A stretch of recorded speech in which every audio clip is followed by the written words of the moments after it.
The stagecoach door slammed shut like a coffin lid. Through the dust-caked window, 23-year-old Mara Densley watched a lone cowboy stand motionless in the middle of the westward trail, his hand resting on his holster, his eyes fixed on her uncle's hired escort. In 30 seconds, that stranger would change everything. He would stop her from being delivered like cargo to a marriage she never chose. He would offer her something no man ever had, a real choice. But first, he would have to face down 3 armed men who had orders to make sure she arrived at her cage on time. If you want to see how one act of defiance can rewrite a woman's entire destiny, stay with me until the very end of this story. And when you're done, hit that like button and drop a comment telling me what city you're watching from. I love seeing how far these tales travel. The July heat turned the stagecoach into a rolling oven. Mara Densley pressed her handkerchief against her throat and watched the Massachusetts countryside give way to something wilder, something that didn't know her name or care about the debts her father left behind. 3 weeks ago, she'd owned a print shop. Small, yes, tucked between a milliner and a tobacco merchant on Hanover Street. But hers. She could still smell the ink, still feel the weight of the press lever under her palm. Her father had taught her to set type before she could read. And after the fever took him last winter, she'd kept the business alive through sheer stubbornness and 16-hour days. Then the creditors came. They'd descended like crows the morning after the funeral, waving papers she'd never seen, debts her father had apparently signed away in his final, desperate months. The shop was gone by sunset, the apartment above it gone by dawn. Everything except the carpetbag now wedged between her feet and the future her mother's brother had purchased for her. "You'll be grateful," her Uncle Gideon had said, his voice carrying that particular tone wealthy men use when they're being generous with other people's lives.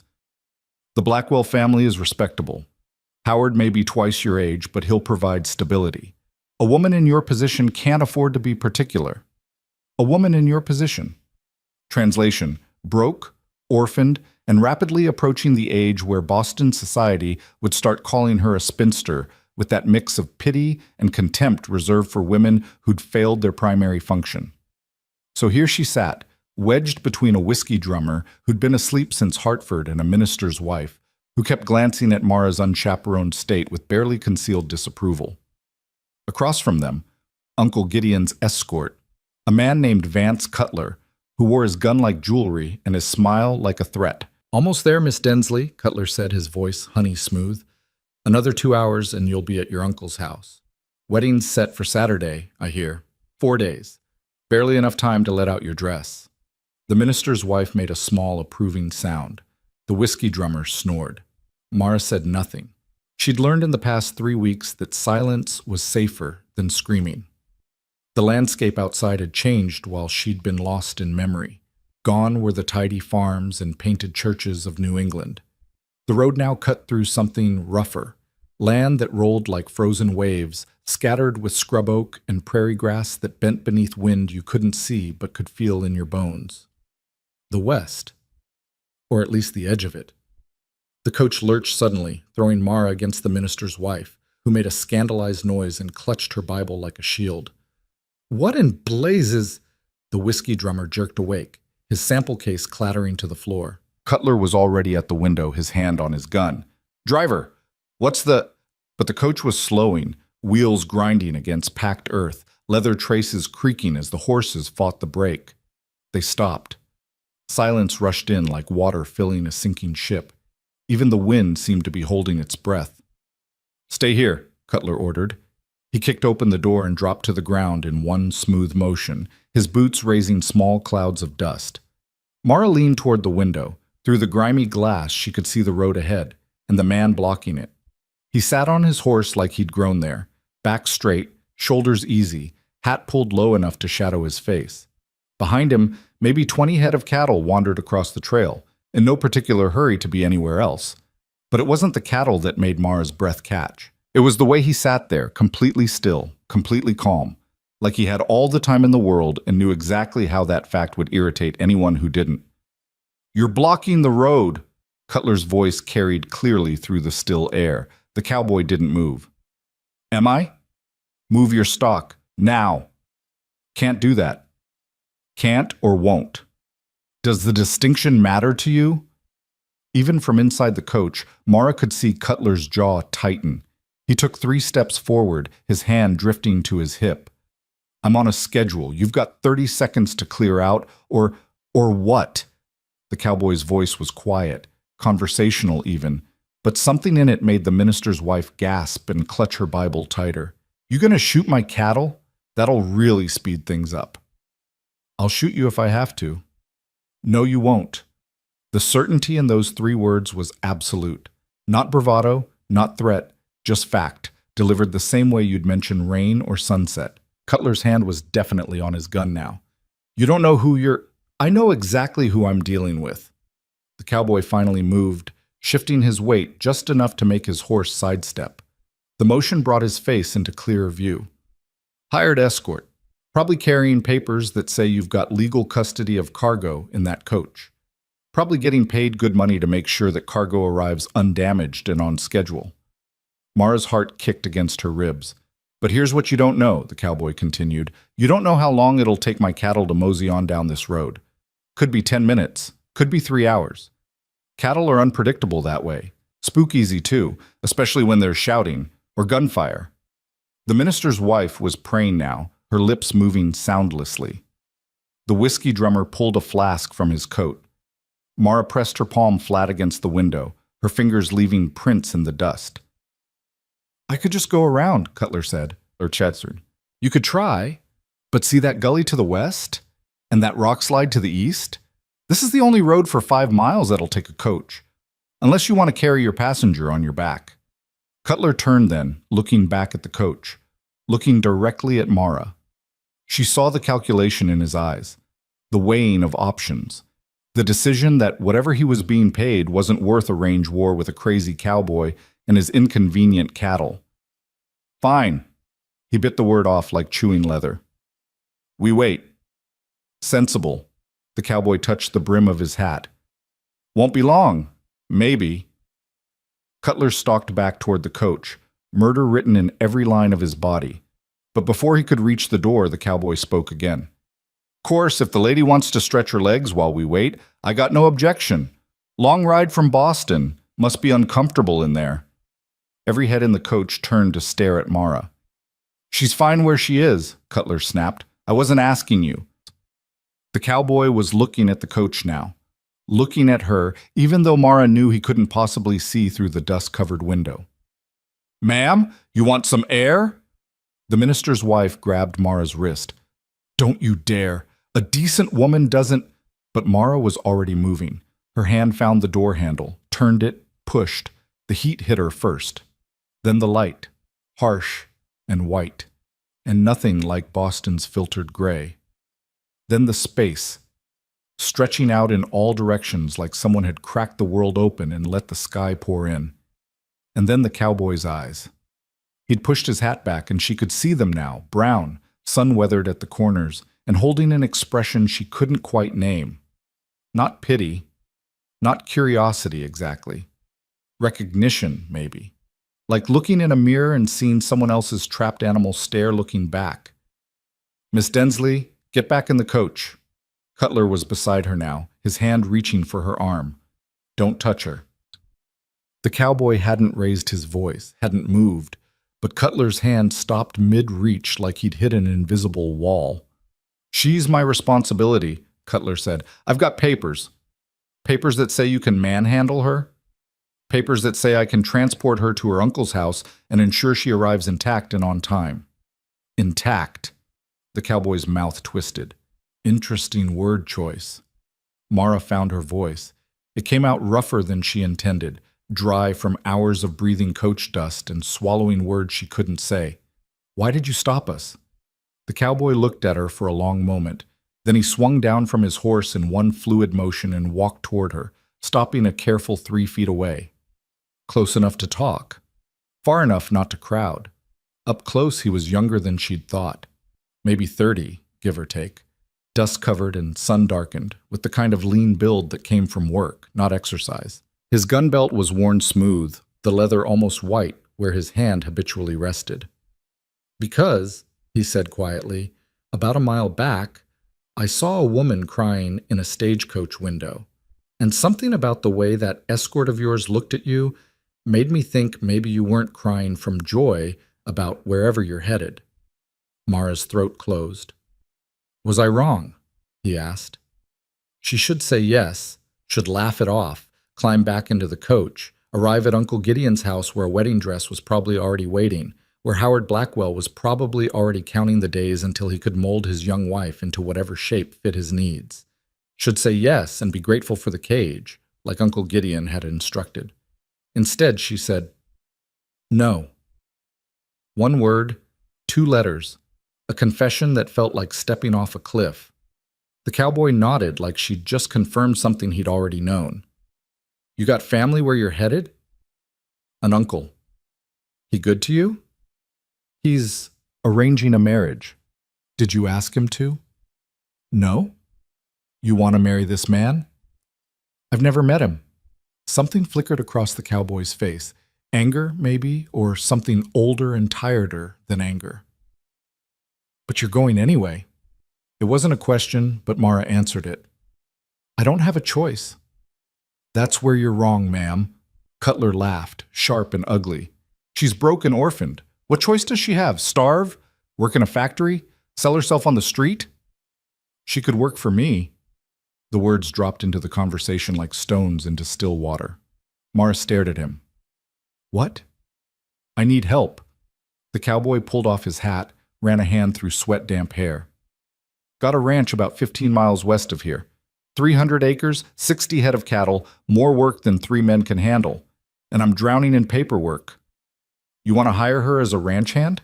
Cutler's voice dripped disbelief. Look at her. She's a city girl. Probably never touched a cow in her life. Don't need her to touch cows. The cowboy was still looking at Mara. You said you ran a business. In Boston. For how long? 5 years, Mara heard herself say. After my father got sick, I managed the print shop. Books, contracts, invoices, payroll. Can you read legal documents? Yes. Write clear contracts? Yes. Track expenses and catch when someone's cheating you? Yes. I did that, regularly. The cowboy's mouth quirked. Not quite a smile, but close. Then you can do something I can't. I can break horses and birth calves and keep cattle alive through winter, but paperwork? Might as well be Greek. Already lost 2 shipments this year because I signed contracts I didn't fully understand. Got a land dispute brewing because I can't make sense of the property surveys. Need someone who can think in words and numbers instead of weather and horseflesh. He said it plainly, without shame. Like admitting weakness was just another fact, no different from rain or sunset. Mara's heart was doing something strange in her chest. You want to hire me as what? A bookkeeper? Partner, if you want the proper term. You handle the business end, contracts, accounts, legal documentation. I handle the ranch end. 50-50 split of the profits after expenses. That's insane, Cutler said flatly. You don't know her. She could rob you blind. Could say the same about any hired hand. At least she's got references. The cowboy turned to Cutler. I assume Gideon Rourke wouldn't send his niece west unless she had some kind of documentation. Letters of introduction, maybe? Proof of good character from her Boston associates? Cutler's face went carefully blank. Thought so, the cowboy said. So we know she's educated, experienced in business, and vouched for by respectable people. That's more than most ranch hands can claim. This is ridiculous. She's promised to nothing, Mara said.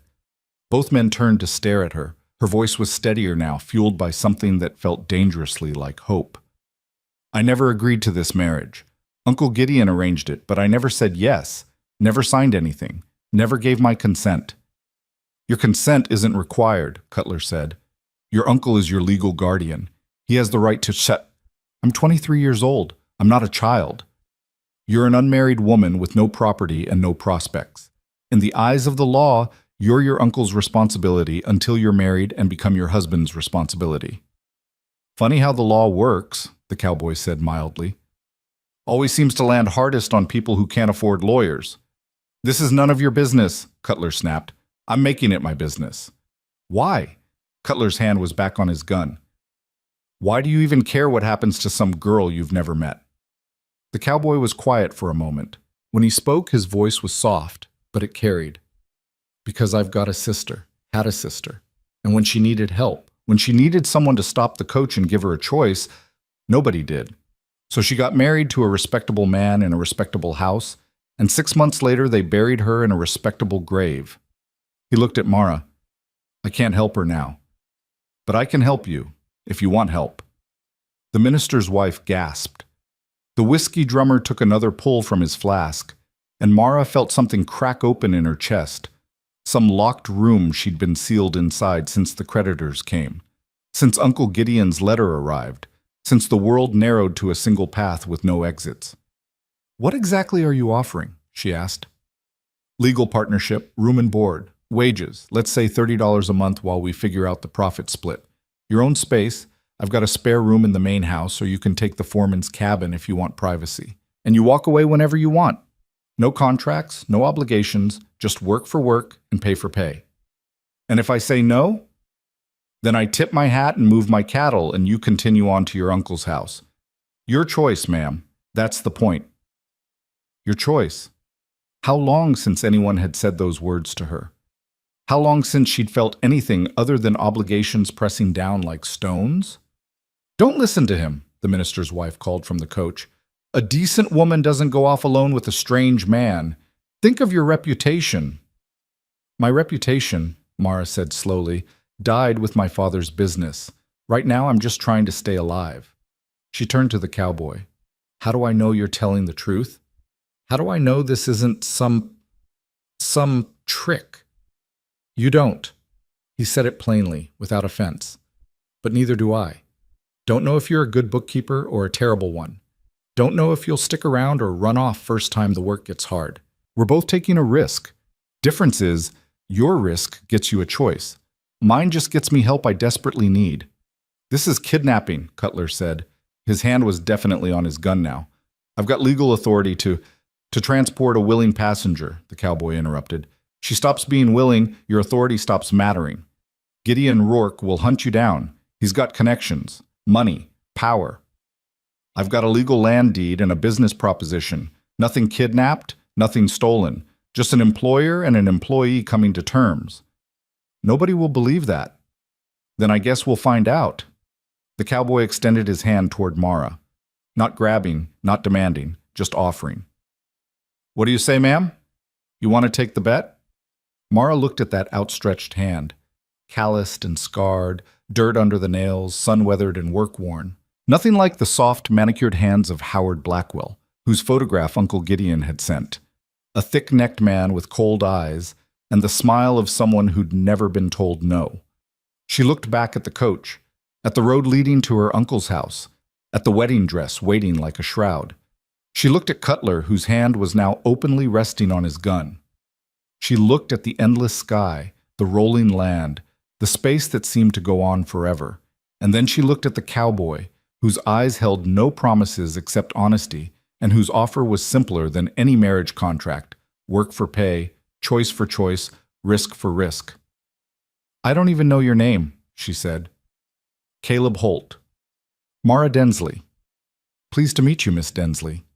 She took his hand. His grip was firm, brief, and absolutely impersonal, like shaking hands with a business partner, not a savior or a threat. I'll take the job, she said, on one condition. Name it. I want it in writing, signed and witnessed. I've learned the hard way that verbal promises don't survive in court. Caleb's mouth quirked into something that was definitely a smile this time. Smart. I can do that. Then, yes, I accept your offer. Cutler's gun cleared leather. She's not going anywhere. But Caleb was already moving, not toward his own gun, but toward the coach driver who'd been watching the whole exchange with the wide-eyed fascination of someone witnessing a train wreck. You, Caleb called up, you see this? You see Miss Densley accept my employment offer of her own free will? The driver blinked. Yes? And you, ma'am? Caleb addressed the minister's wife. You heard her say yes? This is highly improper. But did you hear her say yes? Well, yes, but... And you, sir? He looked at the whiskey drummer. Hell yes, I heard it. The drummer grinned. Best entertainment I've had all week. 3 witnesses, Caleb said, turning back to Cutler. All heard Miss Densley verbally accept employment and state her intention to leave the coach. No kidnapping, no coercion, just a woman exercising her legal right to seek employment. Her uncle will sue you into the ground, Cutler snarled. He can try. Caleb's voice was still calm, but there was iron underneath now. But here's what'll happen if you draw that gun. You'll shoot me, probably. But Henry up there, he jerked his thumb at the driver, he'll testify you shot an unarmed man making a legal business proposition. The law doesn't look kindly on that, even in ranch country, and Gideon Rourke's reputation will take a hit. The man whose hired thug murdered someone to force his niece into an unwanted marriage. That'll play real well in the newspapers. Cutler's finger twitched on the trigger. Plus, Caleb added, my ranch hands are watching from that rise behind you. You shoot me, they'll make sure you don't ride away to tell any version of events except the true one.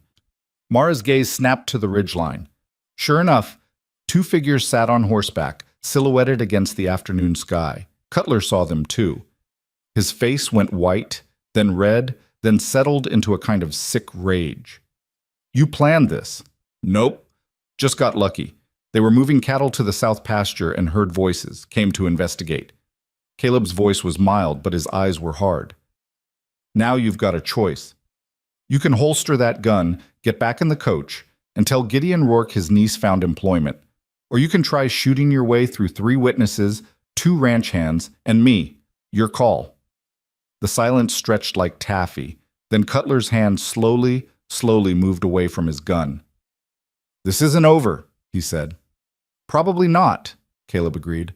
But it's over for today. Cutler looked at Mara, really looked at her with an expression she couldn't quite read. Disgust, maybe, or something almost like pity. You're making a mistake. Maybe, Mara said, but it's my mistake to make.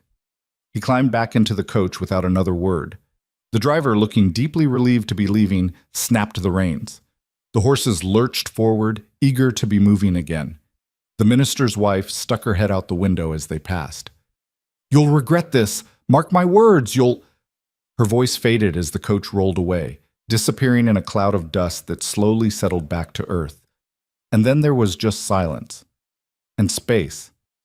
And Mara standing in the middle of a road going nowhere she'd planned, with a man she'd met 10 minutes ago and a future that was suddenly, terrifyingly blank.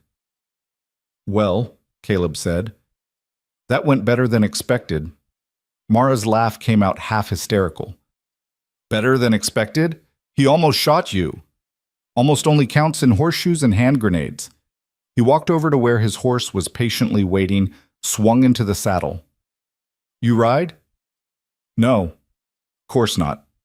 He considered for a moment, then whistled. One of the figures on the ridge started down toward them.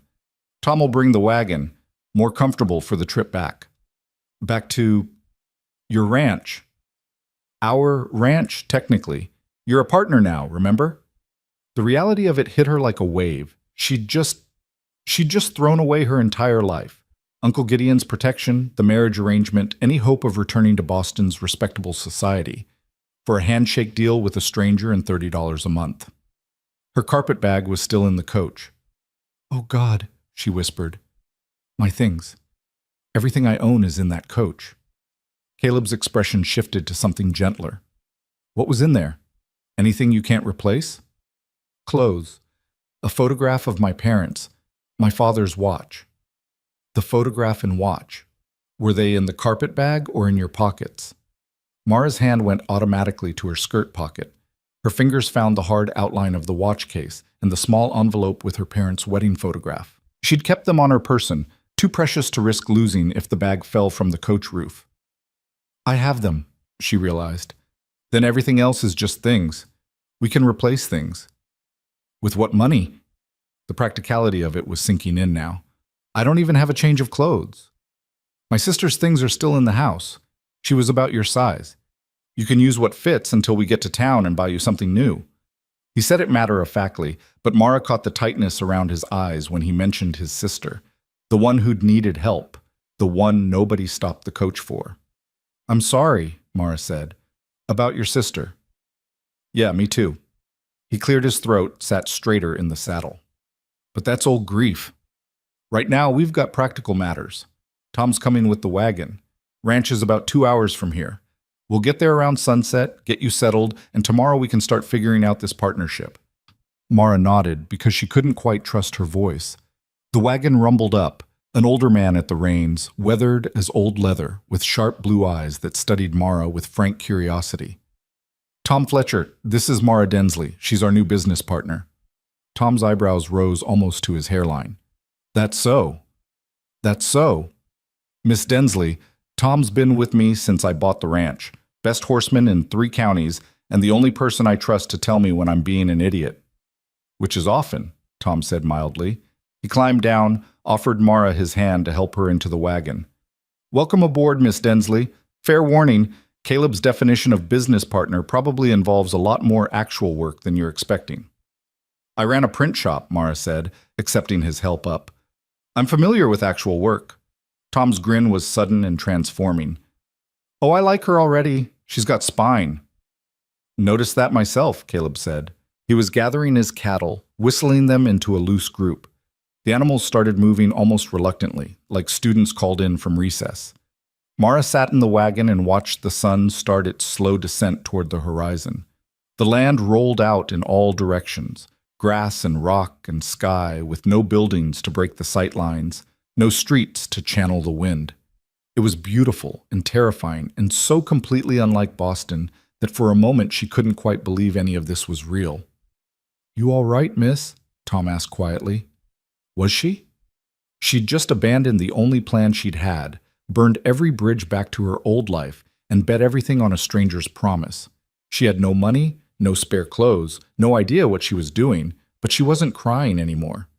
And she wasn't in that coach. I don't know, she admitted. Ask me again in a week. Tom chuckled. Fair enough. He snapped the reins gently, and the horses started forward. For what it's worth, Caleb's a good man. Terrible at paperwork, mind you. Absolute disaster. But he's honest, and he keeps his word. If he says you're partners, he means it. Why did he stop the coach? You'd have to ask him that. I did. He said it was because of his sister. Tom was quiet for a long moment.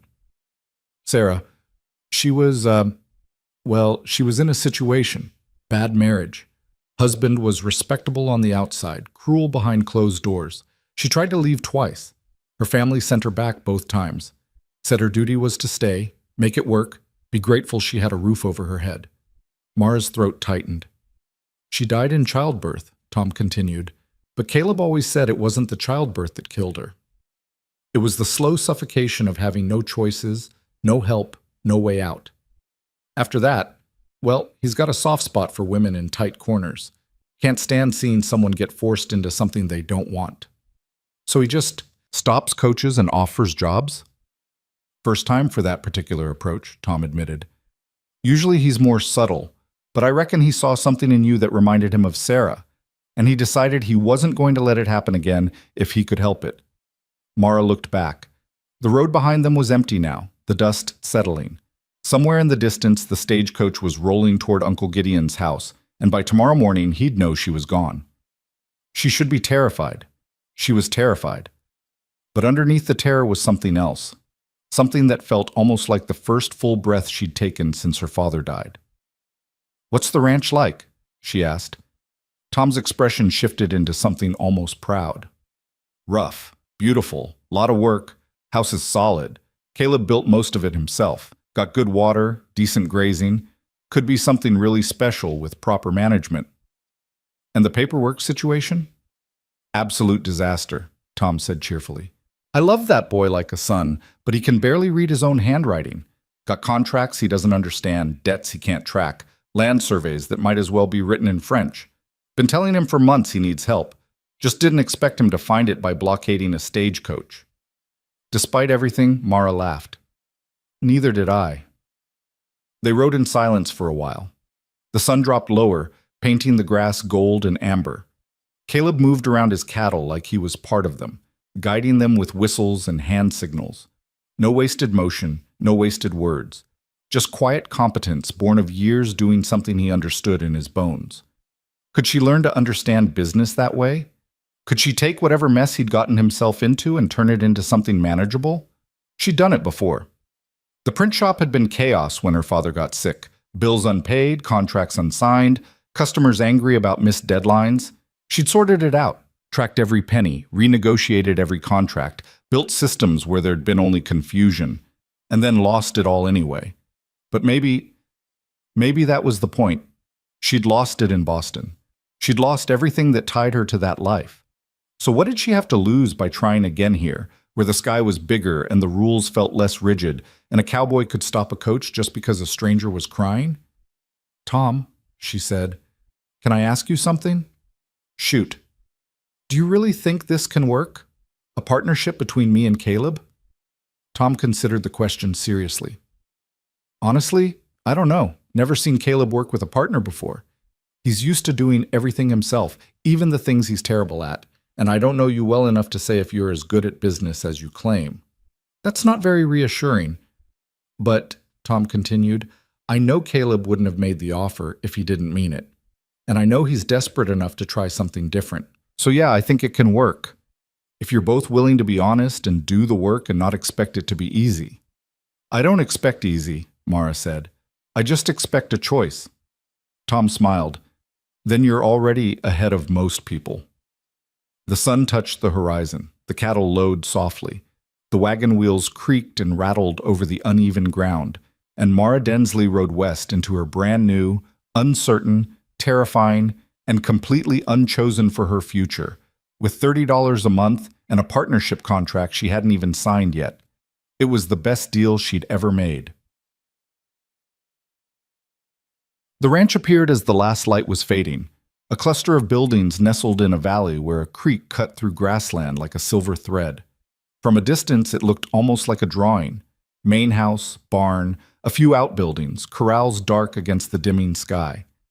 Mara's new life was about to begin. And somewhere behind her, in a house she'd never reach, a wedding dress hung empty, waiting for a bride who would never arrive. The house was smaller than Mara expected and bigger than she feared. 2 stories, wood frame, with a porch that wrapped around 3 sides and windows that caught the last purple light of dusk. Not grand, but solid. Built by someone who understood that out here, solid mattered more than beautiful. Tom pulled the wagon up to the front steps and set the brake. "Home sweet home." Caleb had already dismounted and was tying his horse to the rail. "I'll show you your room, get you settled. We can talk business tomorrow when we're both thinking straight." Mara climbed down, her legs unsteady after 2 hours of wagon jolts. The evening air was cooler than she'd expected, carrying the smell of grass and animals and wood smoke. Somewhere in the distance, a coyote called, a sound she'd never heard before, lonely and wild and impossibly far from any Boston street. "This way." Caleb held the door open. She stepped inside. The front room was spare but clean, a stone fireplace, a few chairs that didn't match, a table scarred by years of use, books stacked on every available surface, some open, some marked with scraps of paper, a rifle mounted above the mantel, a clock that ticked too loud in the silence, and papers, everywhere, covering the table, spilling from boxes in the corners, pinned to the walls with what looked like nails and desperate hope. "Told you it was bad," Caleb said, following her gaze. Mara walked to the table, picked up the nearest document. It was a contract for cattle purchase, dated 3 months ago, with terms that made her wince. "You agreed to this pricing?" "I agreed to get cattle delivered." "Why? What's wrong with it?" "You're paying 20% above market rate, and you're responsible for transportation costs, which the seller should be covering. And there's a clause here that says if delivery is delayed for any reason, you still pay the full amount even if the cattle die in transit." Caleb's face went carefully blank. "Is that bad?" "It's theft disguised as commerce." Mara set the paper down, picked up another. A land survey, dense with legal language. "And this?" "Some dispute about property lines. My neighbor says I'm using his water rights." "Are you?" "Don't know. Can't make sense of the survey to tell where my land ends and his begins." Mara studied the document. It took her 3 minutes to find the relevant clause. "You have rights to the creek up to the cottonwood grove. Your neighbor has rights from the grove eastward." "Where's the grove?" "About 200 yards from the house." Then you're fine. The water you're using is legally yours. She set that paper down too, looked at the chaos surrounding them. How long has this been going on? Since I bought the place 2 years ago. Oh, Caleb ran a hand through his hair. I can work land. I know cattle and horses and weather. But this, he gestured at the papers, might as well be Greek. Tom keeps telling me to hire someone, but I kept putting it off. Didn't want to admit I needed help, I guess. Stupid pride. Not stupid, Mara said quietly. Just expensive. He laughed, short and sharp. That's one word for it. A door opened at the back of the house. Caleb, that you? Yeah, Marcus, come meet our new partner. The man who emerged from the kitchen was younger than Tom, maybe mid-20s, with dark skin and darker eyes that assessed Mara with the kind of careful neutrality she recognized from Boston's business district. The look of someone who'd learned not to trust first impressions. Marcus Webb, Mara Densley. Marcus handles the horses and about half the actual thinking that keeps this place running. Marcus nodded. Ma'am, Caleb mentioned what kind of partner you are exactly. Business manager, Mara said. Apparently someone needs to keep him from signing contracts that amount to legalized robbery. Marcus's expression shifted into something that might have been respect. Well, He caught himself. About time. Tom and I have been watching him bleed money for months. I'm standing right here, Caleb said mildly.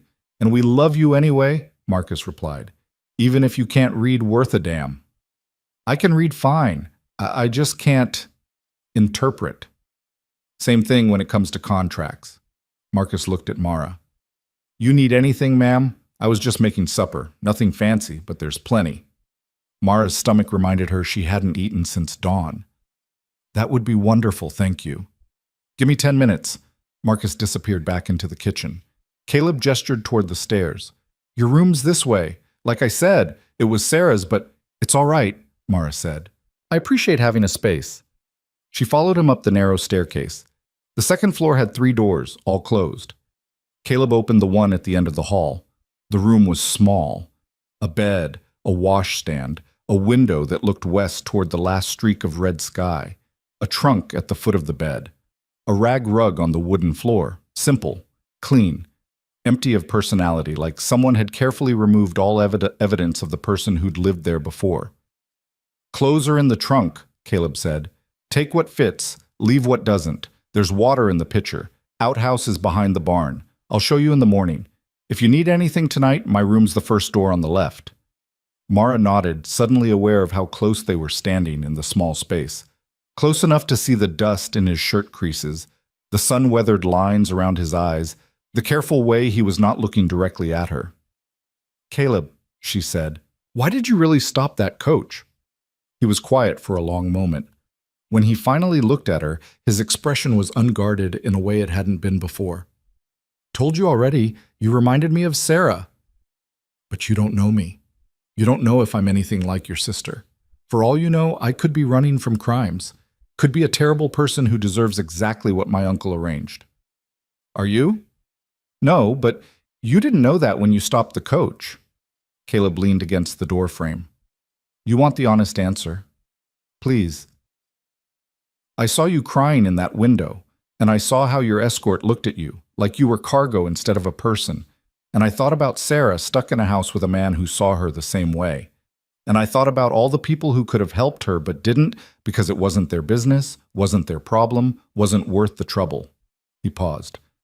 And I decided that maybe if I helped you, it would somehow balance the scales, make up for the fact that nobody helped her. That's not how scales work, Mara said gently. I know, but it's the best I've got. They stood there in the doorway, 2 strangers bound by a handshake and a shared understanding of what it meant to have no choices. Thank you, Mara said finally, for stopping, for offering, for all of it. Caleb straightened, stepped back into the hallway. Thank me when we see if this partnership actually works.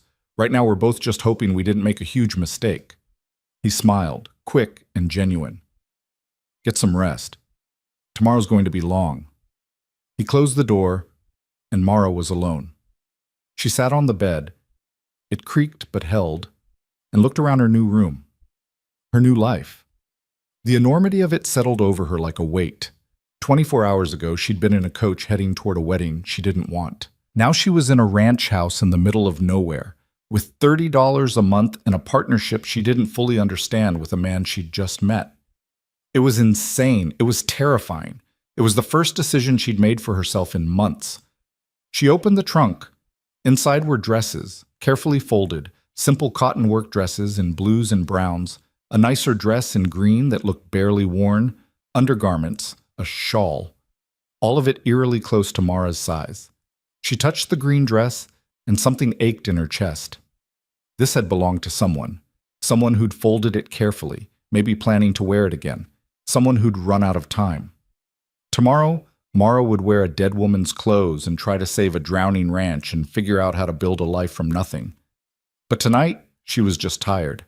She changed into a nightgown from the trunk, washed her face in the basin, and lay down on the narrow bed. Through the open window, she could hear night sounds, crickets, the distant low of cattle, wind and grass, that coyote calling again. No carriages, no street vendors, no church bells marking the hours, just space and silence and the overwhelming weight of her own choices. She fell asleep wondering if she'd made the right one. Morning came hard and early. Someone was pounding on her door while the sky was still more gray than blue. "Miss Densley? Breakfast in 10 minutes if you want it." Mara jolted upright, disoriented. The room was unfamiliar, the light was wrong, and for a terrible moment she couldn't remember where she was or how she'd gotten there. Then memory crashed back. The coach. Caleb. The partnership. The fact that she'd just blown up her entire life on a stranger's promise. "I'll be right there," she called, her voice rough with sleep. She dressed quickly in one of Sarah's work dresses, blue cotton, practical, slightly loose in the waist, but close enough. Splashed water on her face. Tried to do something with her hair and gave up, settling for a simple braid. When she came downstairs, the three men were already at the table. They looked up as she entered. Caleb with his coffee, Tom with what looked like a week-old newspaper, Marcus with a skillet full of eggs. "Morning," Caleb said. "Hope you slept?" "Better than I expected." Mara took the empty chair. "What time is it?" "Just past 5. "In the morning?" Tom grinned. "Cattle don't care about city hours, miss." Marcus slid a plate in front of her. Eggs, bacon, bread that was probably from yesterday but still edible. "Eat up. Caleb's planning to put you to work." "Already?" Mara picked up her fork. "No time like the present," Caleb said. "Figured we'd start with inventory. You need to know what we have before you can manage it." "Smart." Mara took a bite. The eggs were better than she expected. "What exactly do we have?" 63 head of cattle, give or take. 18 horses, though 5 of those are broke and working, the rest are various stages of wild. 300 acres, about 200 of it grazing land, the rest timber and creek. This house, the barn, 2 equipment sheds, the foreman's cabin. Caleb ticked items off on his fingers. Tools, tack, a wagon that needs a new axle, debts I can't fully calculate, and contracts I don't fully understand. "How much do you owe?" "That's where it gets fuzzy.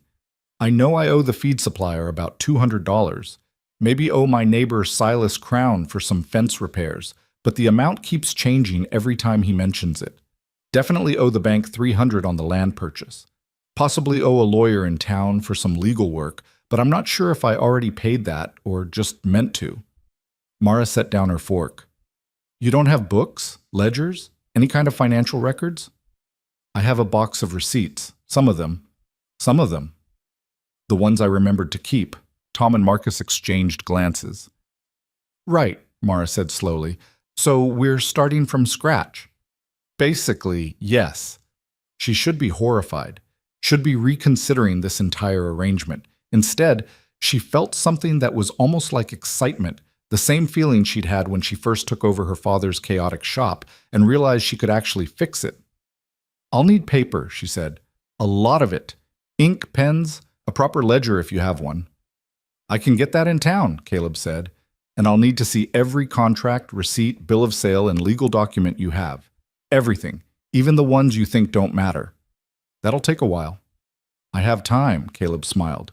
"You say that now." After breakfast, Tom and Marcus headed out to work the cattle.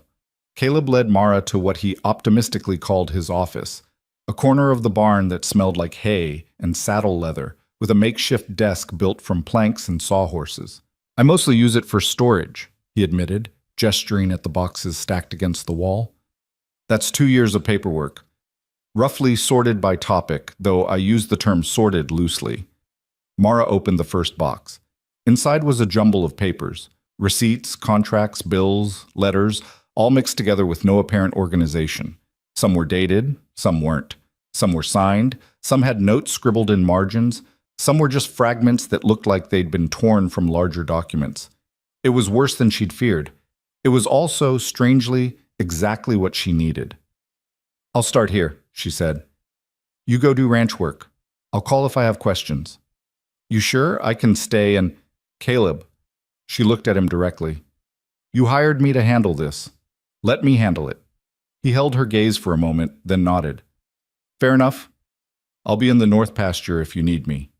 He left, and Mara was alone with 2 years of financial chaos. She rolled up her sleeves and got to work. By noon, she had a system. 3 piles: contracts, receipts, and correspondence. Within each pile, chronological order. Within that, categories emerging: cattle purchases, equipment, feed, legal matters, land issues. By mid-afternoon, patterns were starting to show, and they weren't good. Caleb returned around 4, dusty and tired, to find Mara surrounded by neat stacks of paper and a growing list of problems written in her careful script. "How bad?" he asked. "Sit down." He sat. Mara picked up her list. "You're being systematically cheated by at least 3 different suppliers. The cattle dealer I mentioned yesterday, a feed merchant who's been charging you for deliveries you never received, and an equipment supplier who sold you tools at twice the market rate and keeps billing you for maintenance on equipment you own outright." Caleb's jaw tightened. "You sure?" "I have receipts that show you paid for 15 tons of feed last winter. I also have inventory records that show you only received 10 tons. Either someone's stealing or someone's lying about delivery. Could be I miscounted. Could be. Or could be the merchant is betting you don't keep good records and won't notice the difference." She moved to the next item. "The equipment supplier is easier to prove. He sold you a hay rake for $80. I found a catalog in your correspondence that lists the same rake at $45, and you've been paying him $5 a month for upkeep, even though the rake doesn't need maintenance. It's just a metal frame and wheels." Caleb was very quiet. "There's more," Mara said gently. "Your neighbor, Silas Crown, he's been billing you incrementally for fence repairs. Started at $50, now it's up to $130. But I can't find any contract that specifies the original scope of work or the payment terms. It's just been accumulating. Crown said it was neighborly, said we'd settle up when the work was done." "And is the work done?" "Don't know. I haven't actually seen him repair any fences." Mara made a note. "We need to have a conversation with Mr. Crown." "He won't like that." "I imagine not. But we're not running a charity." She looked at the rest of her list. "The good news is, you're not as deeply in debt as you feared. Most of these inflated charges aren't legitimate. Once we challenge them and negotiate properly, you should be able to clear your actual debts within 6 months. Caleb stared at her. 6 months? I thought I was drowning." "You were, but only because you were standing in water that other people kept pouring on your head." She allowed herself a small smile. "Stop letting them pour, and you'll be fine." "Just like that?" "Not just like that. It'll take work. We need to renegotiate contracts, confront the cheaters, document everything properly going forward. And we need to be smart about it. Some of these people won't take kindly to being called out." "Especially Crown," Caleb said quietly. "He's influential around here, owns the biggest ranch in the county, has friends in the territorial government. If we accuse him of cheating, we don't accuse. We simply request documentation of the work completed and compare it to the charges. If there's a discrepancy, we discuss it professionally." Mara kept her voice level. "I've dealt with men like Crown before. They rely on intimidation and the assumption that people won't push back. But when confronted with facts and records, they usually back down." "Usually?" Often enough. Caleb was quiet for a long moment, studying her across the desk. You've done this before. Not just bookkeeping, this standing up to people who cheat. My father's print shop had some very creative customers when it came to payment. I learned early that being nice gets you nothing. Being professional and persistent gets you paid. And being a woman? That ever make it harder? Always. She said it without bitterness, just fact. But that's why documentation matters. Numbers don't care about your gender. Either the math works or it doesn't. Caleb smiled, slow and genuine. I think I made a very good decision yesterday. Ask me again in 6 months when we see if we're solvent. They worked until dark, going through contracts and building a strategy. Caleb filled in context, which suppliers were reasonable, which ones had always felt off, which debts he was certain of versus which ones kept shifting. Mara took notes, asked questions, and slowly built a picture of a ranch that could actually thrive if someone stopped bleeding it dry. We'll need to go to town, she said as they finished. Talk to some of these people in person. And I'll need to meet this lawyer you may be paid. Evan Pierce, he's good people, even if I can't remember if I settled his bill. We'll find out. Mara rubbed her eyes. How far is town? About 2 hours by wagon. We could go tomorrow if you're ready. I'm ready. Caleb hesitated. People are going to talk, about you, about us, about the fact that you're living here. Let them talk. It might hurt your reputation. My reputation died with my father's business. Right now, I'm more concerned with solving yours. She met his eyes. Unless this is you having second thoughts? No, just making sure you know what you're walking into. I walked away from a respectable marriage to work on a failing ranch with a man I just met. I think I've already made my position clear on what society thinks. His smile was quick and bright. Fair point. Dinner that night was quieter than breakfast. Tom was tired from a long day moving cattle. Marcus was working on a broken bridle, and Caleb seemed lost in thought. Mara ate quickly and excused herself, carrying an armload of contracts up to her room to review by lamplight. She worked until her eyes burned, making notes and calculations, building a case for each disputed debt. Outside, the night sounds continued, now familiar enough not to startle her, still strange enough to remind her how far she was from Boston. Somewhere in the distance, she heard hoofbeats, fast, urgent, then voices in the yard below. She set down her pen and went to the window. A rider had pulled up to the house, someone she didn't recognize, talking urgently to Caleb on the porch. Even from above, she could see the tension in Caleb's shoulders, the way he'd gone very still. The rider left. Caleb stood on the porch for a long moment, then went back inside. Mara waited, but he didn't come upstairs, didn't call for her. Whatever the news was, he was dealing with it alone. She went back to her contracts, but concentration was harder now. The next morning, Caleb was already gone when she came down for breakfast. Tom was at the table, looking grim. Where is he? Mara asked. North pasture. We lost 3 head last night. Lost how? Stolen, most like. Someone cut the fence and drove them off. Caleb's out tracking. Mara's stomach dropped. Does this happen often? First time this year. Tom's voice was carefully neutral.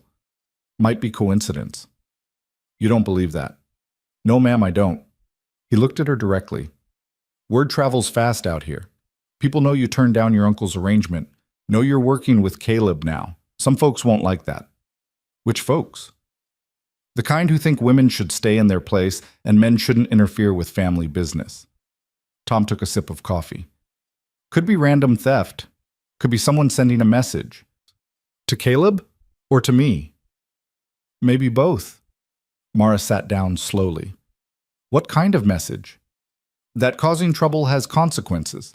That disrupting the social order, even for good reasons, makes people nervous.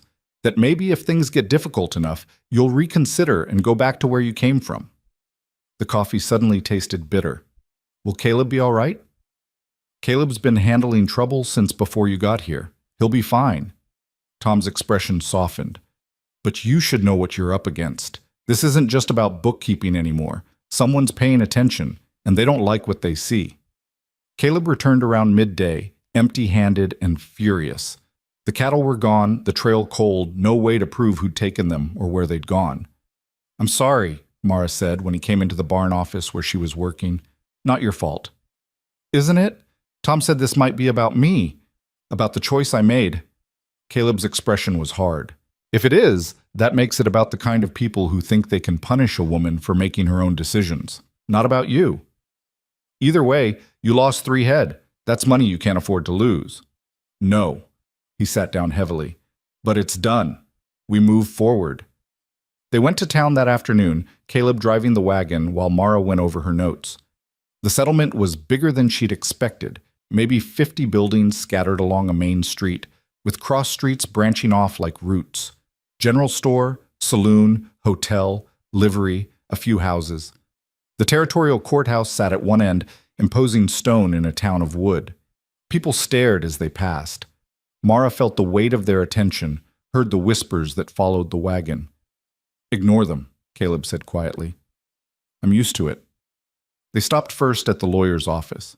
Evan Pierce turned out to be younger than Mara expected, maybe 40, with the lean build of someone who'd worked outdoors before he'd worked indoors, and eyes that missed nothing.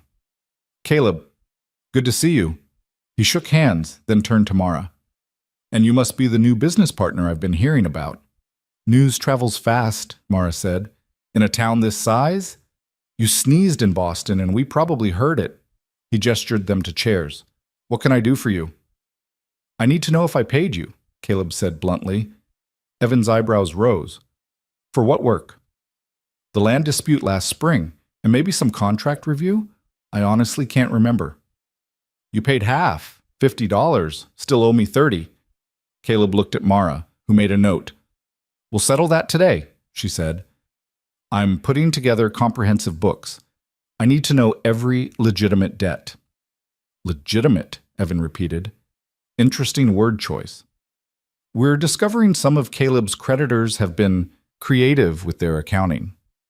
Anyone I should know about? Mara glanced at Caleb, who nodded. The feed merchant, the equipment supplier, and possibly Silas Crown. Evan's expression didn't change, but something shifted in his eyes. Be very careful with Crown. Why? Mara asked. Because he owns half the county and has aspirations to own the other half. Because he's got friends in the territorial legislature. Because men who cross him have a tendency to find their businesses failing, their loans called in, their reputations destroyed. Evan leaned forward. I'm not saying don't challenge him. I'm saying document everything, keep witnesses, and don't do anything that could be twisted into slander. We're just asking for proof of work completed, Mara said. With Crown, there's no such thing as just asking. Everything's a power play. He looked at Caleb. He know you're questioning his charges? Not yet. He will soon. And when he does, expect pushback. Evan drummed his fingers on the desk. You might want to settle your other disputes first. Build up some goodwill in town, establish that you're reasonable people asking reasonable questions. That way when Crown comes at you, you'll have allies. It was good advice. Mara added it to her notes. Thank you. One more thing. Evan's voice dropped. I heard about your cattle. Word really does travel, Caleb said dryly. I also heard some speculation about why it happened and who might be behind it. And nothing I can prove or repeat. Just watch yourselves. Both of you. They left the lawyer's office and headed to the feed merchant next. That conversation went better. The man blustered and denied, and eventually, when confronted with receipts and delivery records, admitted to some accounting errors and agreed to credit Caleb's account for the missing deliveries. The equipment supplier was harder. He refused to negotiate, called Mara uppity, and suggested Caleb should control his hired help better. They left with nothing resolved and Mara's temper barely in check. That's what I meant about being a woman making it harder, she said as they walked back to the wagon. He's a cheating bastard, Caleb said flatly. Has nothing to do with you being a woman and everything to do with him being caught. Still doesn't solve the problem. We'll solve it differently. I'll stop buying from him, spread the word about his prices, let the market handle it. It wasn't as satisfying as forcing him to admit the fraud, but it was practical. Mara made another note. They were loading supplies into the wagon when a man approached, tall, well-dressed, with silver hair and the kind of confident smile that probably worked on most people. Caleb Holt. Haven't seen you in town in a while. Caleb's expression went carefully neutral. Crown. So this was Silas Crown. Mara studied him with new attention. He looked respectable, successful, every inch the prosperous rancher. He also looked at her the way her uncle's associates used to look at the print shop, like he was calculating its value and finding it wanting. And you must be Miss Densley. Crown's smile widened. I've heard quite a bit about you. Have you? Mara kept her voice level. Town's abuzz with the story. Young woman fleeing an arranged marriage, taking up with a struggling rancher. Very romantic. The way he said it made it sound cheap. I'm working, not taking up, Mara said. Business partnership. Of course. Of course. Crown's tone suggested he didn't believe a word. Still, must be quite an adjustment. Ranch work is very different from city life. I'm managing. Good, good. Though I have to wonder how long you'll last. This country can be hard on people who aren't suited for it. He turned to Caleb. Speaking of business, I wanted to discuss those fence repairs. I've got the final tally ready for you. How much? Caleb asked. $175. More than we initially discussed, but the work expanded. You know how these things go. Mara stepped forward. I'd like to see documentation of the expanded work. Invoices for materials, time logs for labor. Crown's smile thinned. I beg your pardon? Standard business practice. Before we pay for work, we verify what was completed. Are you questioning my honesty? I'm requesting documentation. There's a difference. They stared at each other. The street had gone quiet, people stopping to watch, sensing conflict. Miss Densley, Crown said softly, I don't know how things work in Boston, but out here, a man's word is his bond. Asking for documentation suggests you don't trust that word. I trust numbers, Mara said. They're more reliable than words. Crown's expression hardened. Caleb, I suggest you teach your employee some manners. She's not my employee, Caleb said. She's my partner, and she's right to ask for proof of work. The temperature dropped 10 degrees. I see. Crown's voice was ice. Well then, I'll have my bookkeeper prepare a full accounting. You can review it at your leisure. Though I should mention, these sorts of requests tend to slow down neighborly cooperation. Might be harder to get help from folks around here if you insist on treating friends like criminals. We're treating everyone the same, Mara said. Professional and fair. Professional. Crown tasted the word like poison. How admirably modern of you. He tipped his hat. Good day, Miss Densley. Caleb. I'll be in touch. He walked away, and the street slowly came back to life. Well, Caleb said quietly, that could have gone better. Or worse. He didn't shoot us. Give him time. They finished loading supplies and headed back to the ranch in silence. But as they left town, Mara noticed something. People were watching them go. And one man in particular, Crown's foreman, if she had to guess, was staring with an expression that made her skin crawl. Caleb, she said, we should be careful. Already planning on it. No, I mean really careful. That man outside the saloon, the way he was looking at us.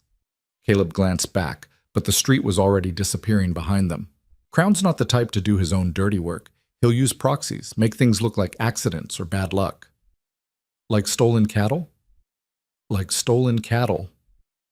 They rode in silence for a while, the afternoon sun beating down, the land rolling past in shades of gold and brown. Are you having second thoughts? Caleb asked finally. About the partnership? Mara considered the question honestly. 24 hours ago, she'd been excited about fixing the books. Now she was caught in what looked like the beginning of a range war with a powerful man who didn't like being questioned. But she was also not in a coach heading toward a forced marriage, was not trapped in her uncle's house, was not being shaped into someone else's vision of who she should be. No, she said. Are you? No. He smiled slightly, though I'm starting to think my life was quieter before you showed up. Quieter, but more expensive. True enough. The ranch appeared on the horizon. Home, Mara caught herself thinking, then corrected it. Not home. Just a place she was working, a temporary arrangement until she figured out what came next. But as they pulled into the yard and Tom came out to help with the supplies, and Marcus called from the barn that dinner would be ready soon, Mara felt something she hadn't felt in months. Not safety, exactly. Not security, but possibility. The sense that maybe, just maybe, she could build something here. Something that was hers. Something that couldn't be taken away by creditors or uncles or men who thought women were cargo. That night, after another meal and more contract review, Mara stood on the porch and looked out at the dark land. Somewhere out there, Silas Crown was plotting. Somewhere, her Uncle Gideon was furious. Somewhere, 3 stolen cattle represented a warning she couldn't ignore. But here, in this moment, she was free. And tomorrow, she'd start fighting to stay that way. The weeks that followed fell into a rhythm that felt almost normal. Mara rose with the sun, worked through ledgers and contracts until her eyes ached, and slowly transformed 2 years of chaos into something that resembled actual business records. Caleb worked the land with Tom and Marcus, fixing fences and rotating cattle, and doing the 100 small tasks that kept a ranch alive. In the evenings, they'd compare notes over dinner, Mara explaining what she'd discovered, Caleb providing context she couldn't get from papers alone. They were making progress. Real progress. 3 disputed debts resolved, 2 new contracts negotiated at fair prices, 1 complete accounting system built from scratch. The ranch was still struggling, but it was no longer drowning. And then Mara went to town alone. It was a Tuesday, 3 weeks after her arrival. Caleb needed to stay back for a difficult calving, and Mara needed supplies, more paper, ink, a proper ledger book instead of the makeshift journal she'd been using. Simple enough. Tom offered to drive her, but she insisted she could manage. The wagon wasn't complicated and the road was clear. She should have accepted his offer. The general store was busy when she arrived, full of ranch wives doing their weekly shopping. Conversation died the moment she walked in. Women who'd been laughing together suddenly found their shopping lists fascinating. The shopkeeper's smile was professional but cold. "Help you, miss?" "I need supplies." Mara handed over her list, kept her voice level. He read it without comment, started gathering items. Around her, the whispers started, just loud enough for her to hear, just quiet enough to claim innocence if confronted. Shameful is what it is. Living out there with 3 unmarried men, no chaperone, no propriety. I heard she ran away from a respectable marriage. Can you imagine? Gideon Rourke's niece, too. Such a good family. What a disappointment. Mara kept her eyes on the counter, her face carefully blank. She'd heard worse in Boston. She could survive this. The shopkeeper returned with her supplies, named a price that was twice what it should be. "That's not correct," Mara said quietly. "Prices went up." "Since yesterday?" "Supply and demand, miss. Take it or leave it." She took it, paid with money she couldn't afford to waste, carried her packages out to the wagon while the whispers followed like wasps. She was loading the supplies when a woman approached, middle-aged, stern-faced, with the kind of expression that suggested she'd appointed herself guardian of public morality. "Miss Densley." "Yes?" "I'm Mrs. Catherine Moore, president of the Ladies' Improvement Society." She said it like the words themselves conveyed authority. "I wanted to speak with you about your situation." "My employment, you mean?" "Your living arrangement." Mrs. Moore's mouth pursed. "It's inappropriate for a young unmarried woman to reside in a household with unmarried men. Surely you understand how this appears." "I'm working," Mara said, "managing business accounts. The same work any male bookkeeper would do." A male bookkeeper wouldn't be living under the same roof as his employer. Many do, actually. Live-in help is quite common. Not unmarried female help. Mrs. Moore stepped closer, lowered her voice. "I'm trying to help you, Miss Densley. Your reputation is being destroyed. No decent man will marry you after this. If you just return to your uncle's care, accept the marriage he arranged." "I don't want that marriage." "What you want is irrelevant. You have a duty to your family, to society, to maintain proper standards of behavior."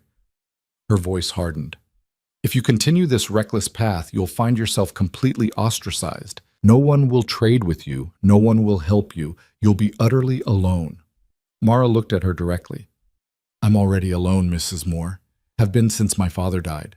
The difference is now I'm alone by choice, doing work I'm good at, earning my own way. That's worth more to me than your society's approval." Mrs. Moore's face flushed.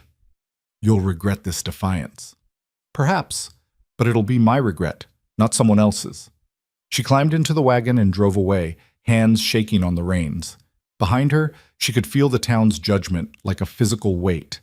By the time she got back to the ranch, her carefully maintained composure had cracked. She unhitched the wagon with jerky, angry movements, carried the supplies inside, and found Caleb in the barn office reviewing the contracts she'd organized. "How was town?" he asked without looking up. "Expensive. The shopkeeper doubled his prices for me." Now Caleb looked up. "What?" "Said prices went up. Coincidentally, right when I walked in."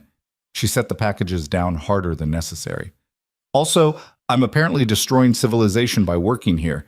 Mrs. Catherine Moore was kind enough to inform me." Caleb's expression went dark. "What did she say?" "The usual. I'm improper, immoral, ruining my reputation. Should go back to my uncle, accept my place, stop causing trouble." Mara laughed bitterly. "Funny how my place is always wherever someone else thinks I should be." "I'm sorry." "Don't be. It's not your fault people are small-minded."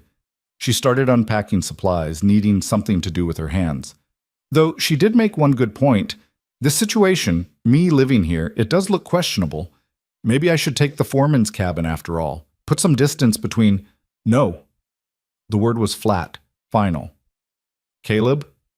"No," he repeated. "You're not getting pushed out of the main house because gossips have nothing better to do than speculate about other people's business. You're a partner, not a hired girl. You sleep where partners sleep." "It might make things easier." "For who? For them? For people who want you to fail so they can say they were right about you?" He stood, walked over to where she was standing. "You want to move to the cabin for your own comfort? Fine. But you're not moving because Catherine Moore and her improvement society think you should know your place."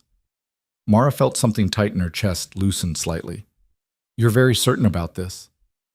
"I'm certain that if we start letting other people's opinions dictate how we run this ranch, we might as well hand them the deed now." His voice softened. "You're doing good work here, Mara. Real work that's saving this place. Don't let anyone make you feel ashamed of that." She nodded, not trusting her voice. "And tomorrow," Caleb added, "I'm going into town with you. We're going to have a conversation with that shopkeeper about his pricing policies." "That'll just make things worse." Maybe. Or maybe people need to understand that treating my partner poorly is the same as treating me poorly. And I don't do business with people who disrespect my associates." It was the most she'd heard him say it once since they'd met. And underneath the words, she heard something else. The same thing she'd heard in his voice when he stopped the coach. The absolute unwillingness to stand by while someone got hurt just because it was easier than causing trouble. "Thank you," she said quietly. "Don't thank me. Just keep fixing my disaster of a business. That's thanks enough." But the town's hostility was only the beginning of their problems. That night, another fence got cut. This time, no cattle were taken, just the fence itself destroyed, hundreds of feet of wire and posts torn down, leaving Caleb's herd vulnerable to wandering onto neighboring land or into ravines. Tom found it at dawn. "It's not random," he said, showing Caleb and Mara the damage. "Look at the cuts, clean, deliberate. Someone spent hours doing this." "Who?" Mara asked, though she already suspected the answer. "Could be anyone," Tom said carefully. "Could be folks who think Caleb shouldn't have interfered with your uncle's plans. Could be folks who don't like seeing a woman in business. Could be Silas Crown sending a message about those fence repair charges we questioned." "Could be all of that," Caleb said. His voice was calm, but his hands were clenched. "Doesn't matter who. What matters is we fix it and watch closer." They spent 2 days repairing the fence. Mara helped where she could, learning to string wire and hammer posts even though her hands blistered and her back ached. It felt important somehow, to prove she wasn't just good with numbers, that she could do the hard physical work too. On the 3rd day, a letter arrived. The writer who delivered it was a stranger, hired courier probably, paid to bring messages and ask no questions. He handed the envelope to Mara, tipped his hat, and rode off before she could ask where it came from. She knew the handwriting on the envelope, had seen it on letters her entire life, always giving instructions, always certain of its authority. "Uncle Gideon." She opened it with shaking hands. The letter was brief and brutal. He was disappointed in her defiance, ashamed of her behavior. had tried to be understanding, had given her time to come to her senses, but clearly she was incapable of making rational decisions. Therefore, he was coming to collect her personally.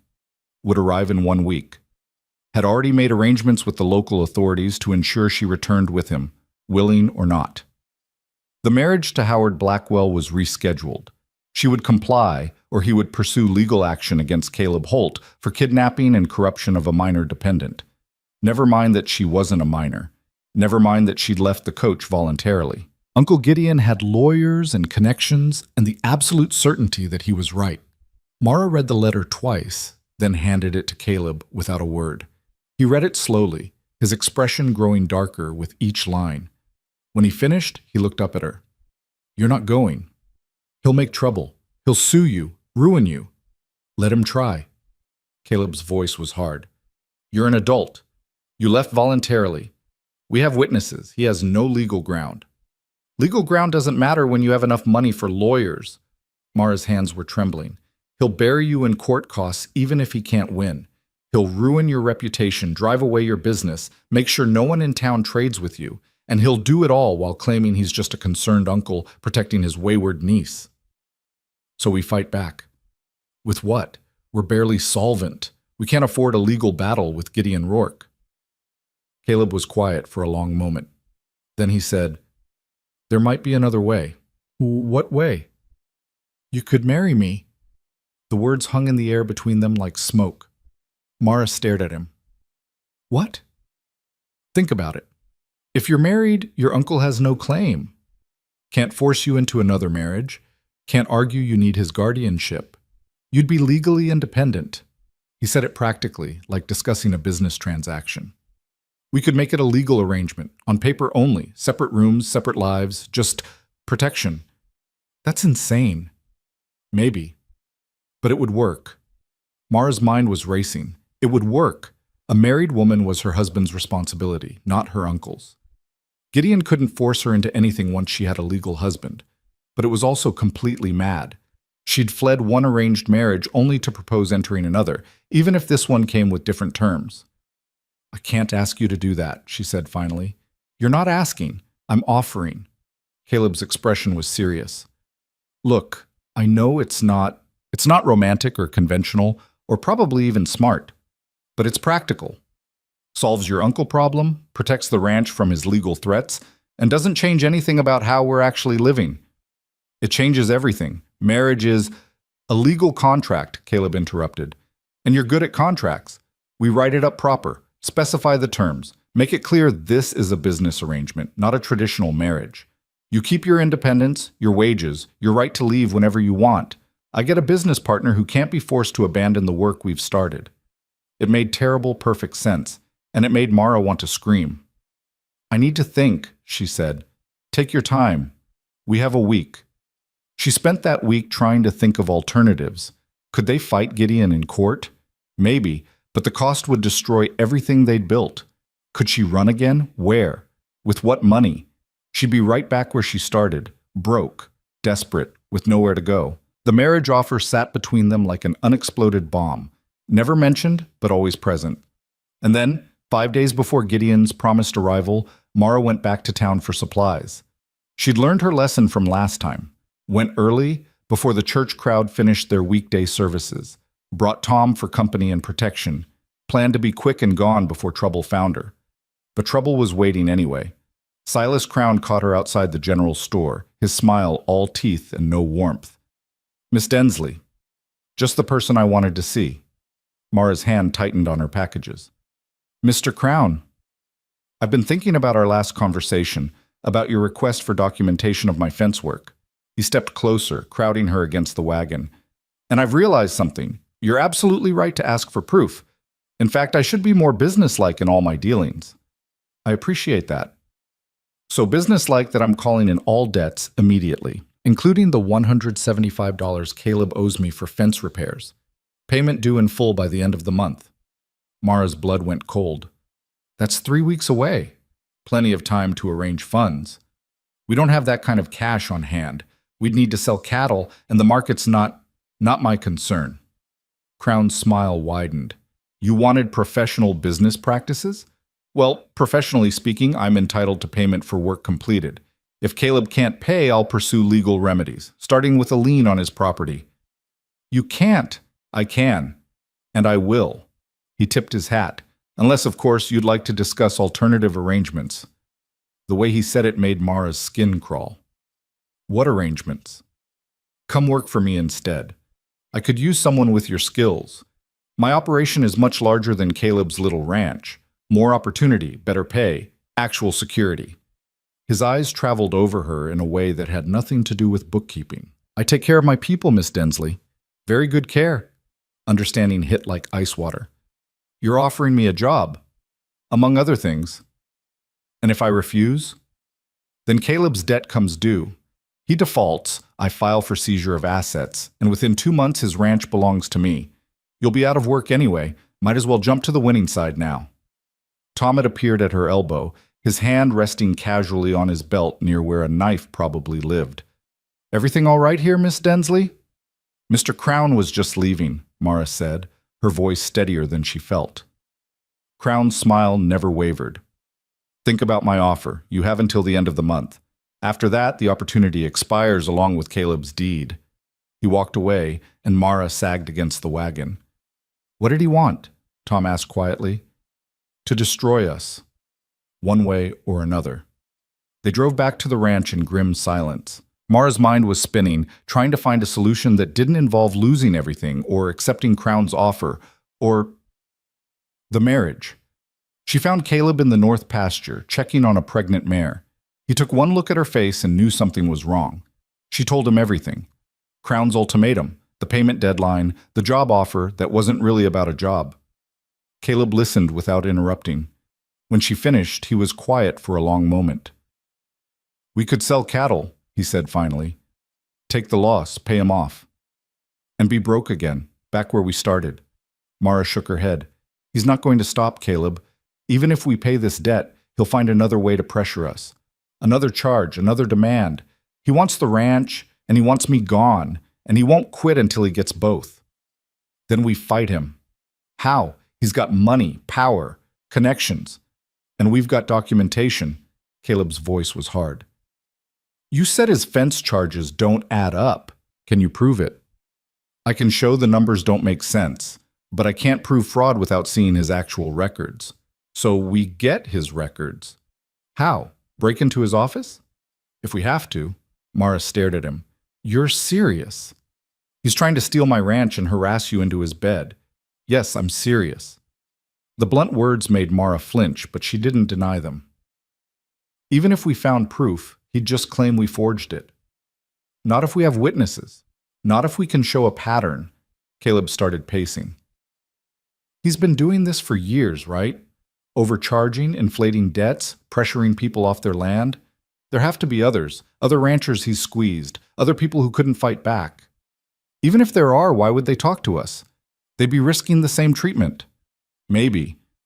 Or maybe they're tired of being afraid. He stopped pacing, looked at her directly. You asked how we fight someone with more power. We find allies. We build a case. We make enough noise that he can't silence us without looking guilty. It was desperate and probably wouldn't work and might get them both destroyed. It was also the only plan they had. All right, Mara said, but we do it smart. Document everything. Build the case properly. Make sure we have legal ground before we make accusations. Agreed. And in the meantime, she took a breath. I accept your offer. Caleb went very still. The marriage? Yes. If Gideon arrives and I'm already married, he loses his leverage. And if Crown tries to seize the ranch, having a legal wife might complicate his claim. It buys us time. Are you sure? No, but I'm out of better options. She met his eyes. On one condition, we write it down, everything, the terms, the boundaries, the exit clauses, make it a real contract, not just a promise. Caleb's mouth quirked. Still don't trust verbal agreements? I trust you. But I learned the hard way that even good people can have different memories of what was promised. I want it in writing. Fair enough.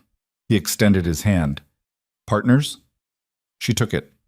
Partners. They told Tom and Marcus that night over dinner. Tom took the news with surprising calm.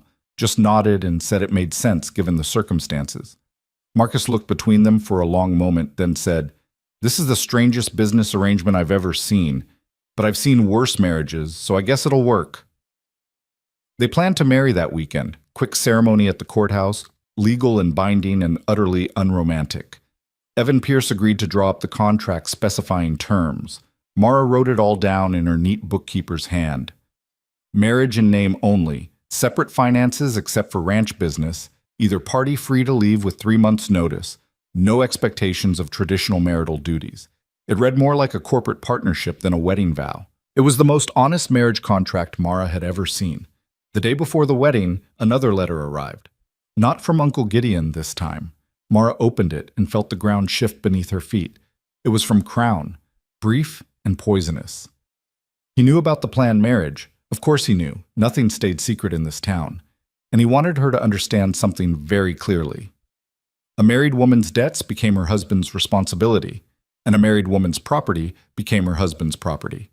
So if she thought marrying Caleb would protect anything, she was mistaken. All it would do was give Crown legal grounds to seize everything, including her, when Caleb inevitably failed to pay what he owed. But there was more. The letter included a document, a lien filed 3 days ago with the Territorial Land Office, claiming Caleb owed Crown not $175, but $300, for fence repairs, equipment loans, and something called consultation fees that Mara had never seen documented anywhere. The lien gave Crown the right to seize Caleb's property if the debt wasn't paid within 30 days. They had been outmaneuvered. Mara showed the letter to Caleb, watched his face go white, then red, then settle into something harder than she'd ever seen. "He filed this before we even questioned the charges," Caleb said quietly. "Been planning this for weeks." "He's been planning it longer than that." Mara's hands were shaking. "The stolen cattle, the cut fences, the town turning against us. It's all been building to this. He's not just trying to take your ranch, he's destroying your ability to fight back first." "So what do we do?" Mara looked at the papers spread across the table. The lien, the marriage contract, her carefully organized ledgers showing every penny they had and every penny they owed. They couldn't pay the debt. Couldn't fight it legally, not fast enough, couldn't run. Crown would seize the property anyway, and then where would they be? "We find the proof," she said. "We find evidence he's been doing this to others. We find his records, and we expose him before he can foreclose. That gives us less than a month. Then we'd better work fast." But first, they had a wedding to attend. Because even if it solved nothing, even if Crown had already won, Mara would be damned if she let her uncle drag her back to Boston to marry Howard Blackwell. She'd choose her own cage, thank you very much. The wedding was Friday afternoon, in Evan Pierce's office with Tom and Marcus as witnesses. No flowers, no music, no pretense that this was anything but a legal transaction between two desperate people. The judge was elderly, skeptical, and clearly suspicious of the whole arrangement. "You understand this is a binding legal contract?" he asked Mara. "Not something you can simply walk away from when convenient?" "I understand," Mara said. "And you, Mr. Holt, you understand you're taking on full legal responsibility for your wife, her debts, her actions, her welfare?" "I understand." "Fine. Then by the power vested in me by the territorial government, I pronounce you husband and wife." He said it like pronouncing sentence. "You may kiss the bride, if you're so inclined." Caleb looked at Mara. Mara looked at Caleb. They shook hands instead. "Congratulations," the judge said dryly. "I give it 6 months." They walked out of the office as legal partners in marriage and business, bound together by documents and desperation and a shared determination not to let powerful men dictate their lives. The sun was setting as they drove back to the ranch. Neither spoke. The ring on Mara's finger, plain silver, bought that morning from the general store, felt heavy and foreign and like the world's most expensive mistake. "Regrets yet?" Caleb asked as they pulled into the yard. Mara looked at the house, the barn, the land rolling away toward distant hills. Looked at this life she'd built from nothing in less than a month. This partnership that had somehow become a marriage that still felt like a partnership. "Ask me again in 6 months," she said. She climbed down from the wagon and walked into the house that was now legally half hers, to sleep in a room separate from her legal husband and to plan how they were going to survive the next 30 days before everything they'd fought for got taken away. Behind them, the sun dropped below the horizon. And somewhere in his large house on his successful ranch, Silas Crown was probably smiling. The morning after the wedding, Mara woke to the sound of hammering. She dressed quickly in one of Sarah's work dresses. She still thought of them that way, even after a month of wearing them, and went downstairs to find the house empty and the hammering coming from outside. Caleb was reinforcing the barn door, adding a heavy crossbar that could be locked from inside. Tom was doing the same to the equipment shed. Marcus had his rifle propped against the fence while he worked on the corral gate. They were preparing for a siege. "Good morning, Mrs. Holt," Tom said when he saw her. He said it without irony, just stating fact. Mrs. Holt. The name felt like a costume she hadn't quite learned to wear yet. "What's all this?" she asked. "Security," Caleb said, not looking up from his work.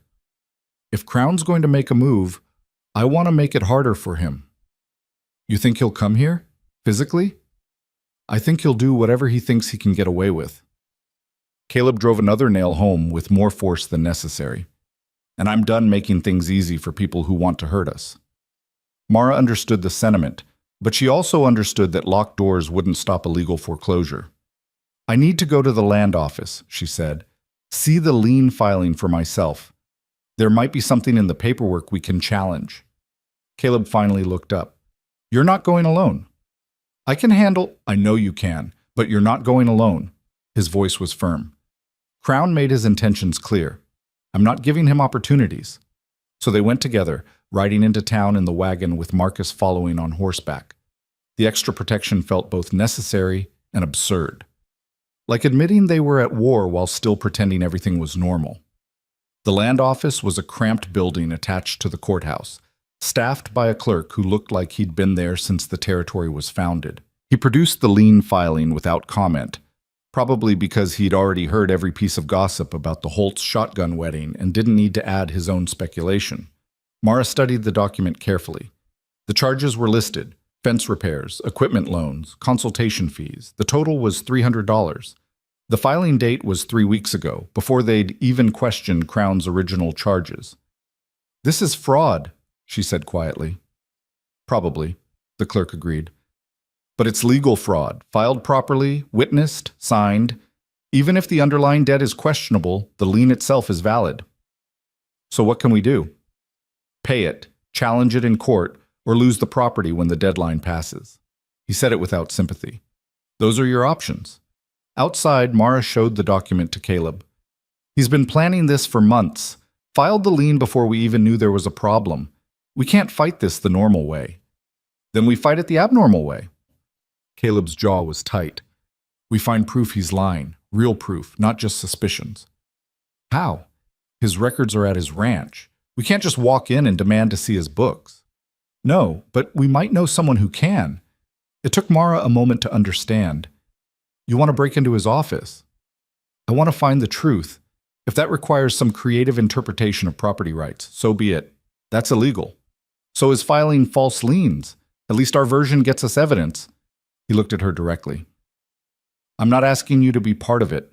This is my fight, my risk, but I'm going to do it." Mara should have argued, should have pointed out that getting caught would destroy any chance they had of fighting Crown legally, should have insisted they find another way. Instead, she said, "When?" They spent the next week planning. Tom knew Crown's ranch layout from years of working the territory, where the house sat, where the office was, when staff would be present. Marcus knew Crown's schedule. He went to town every Saturday for a regular poker game that lasted until midnight. The break-in would have to be Saturday night, and it would have to be Mara who did it. "No," Caleb said immediately when she proposed it. "Absolutely not. It has to be me. I'm the only one who knows what to look for in business records. You could spend an hour searching and never find the right documents. Then I'll learn what to look for." "In 3 days? I've been doing this for years, Caleb. I can spot doctored books and false entries faster than you can read the ledger headers.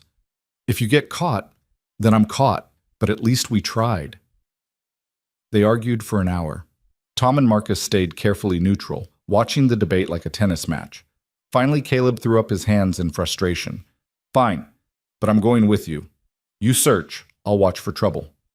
That doubles the risk of being caught, and doubles the chance of getting out alive if something goes wrong. We do this together, or we don't do it at all. It wasn't a suggestion. It was the same tone he'd used when he stopped the coach. The voice of a man who'd already decided and wouldn't be moved. Mara recognized when she'd lost an argument. Together, then. Saturday came too fast and too slow. Mara spent the morning reviewing ranch accounts to keep her hands busy, but her mind kept drifting to the night ahead. Breaking and entering.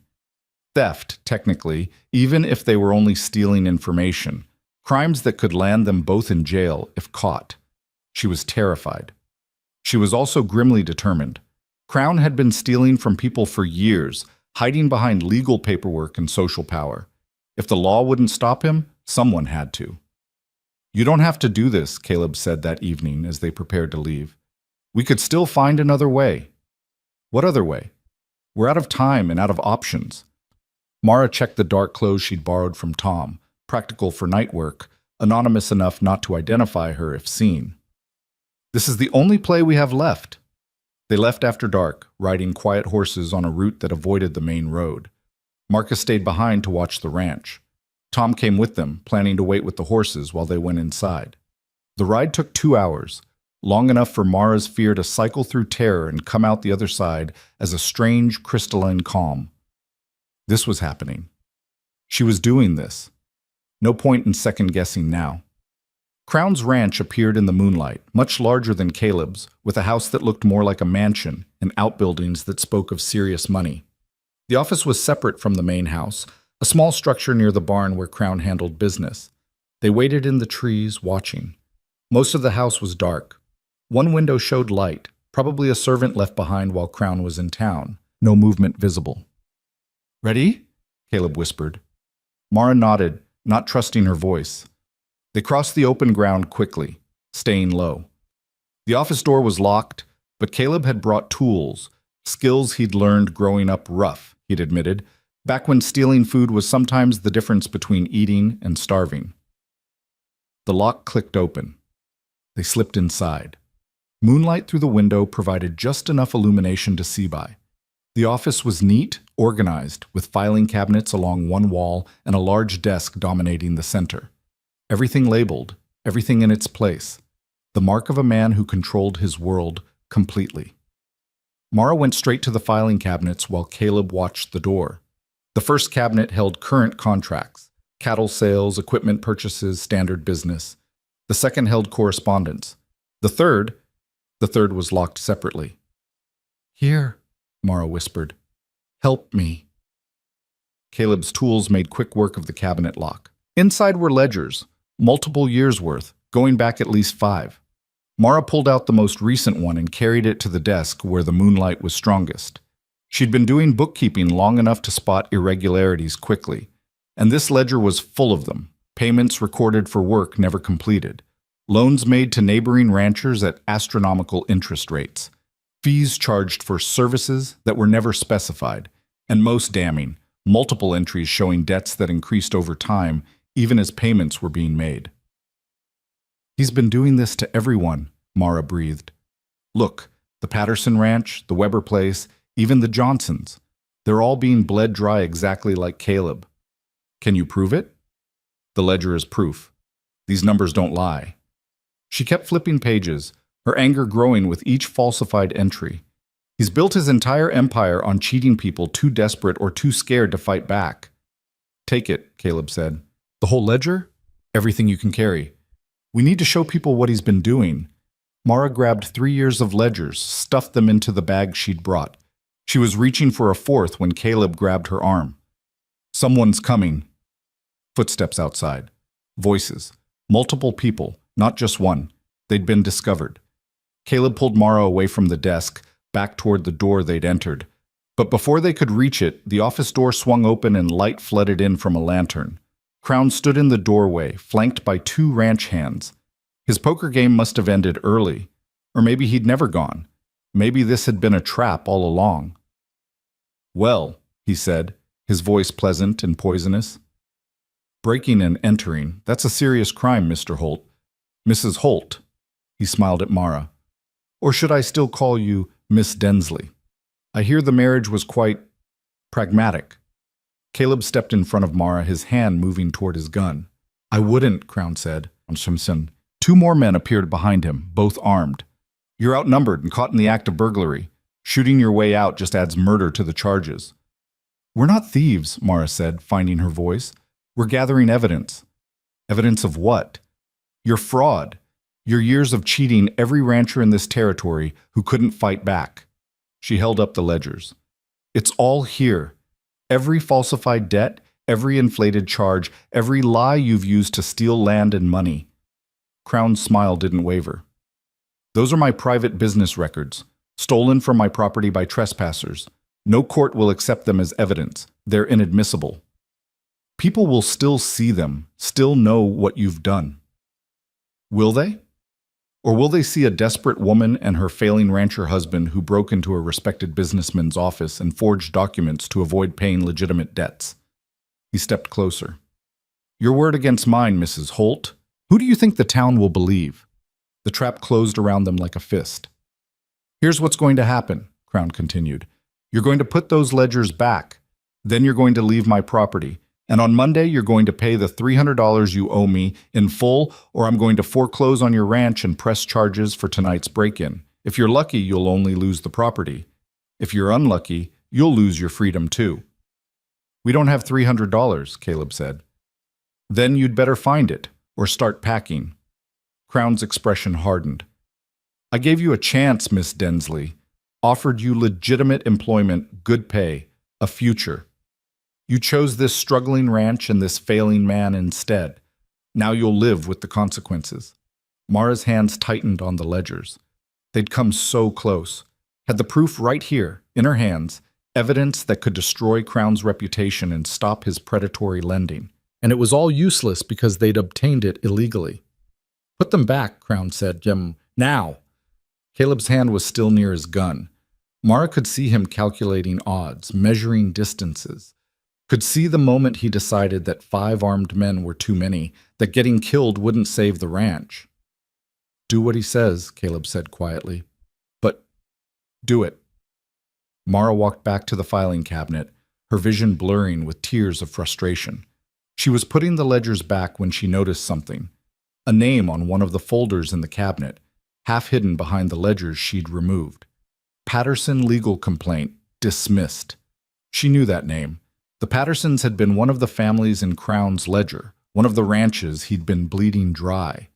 Her hand moved almost of its own accord, slipped the folder out of the cabinet, tucked it inside her jacket while Crown's attention was on Caleb. All of them, Crown said sharply. Mara put the last ledger back, closed the cabinet, kept her jacket closed and her expression neutral. They were escorted off the property at gunpoint.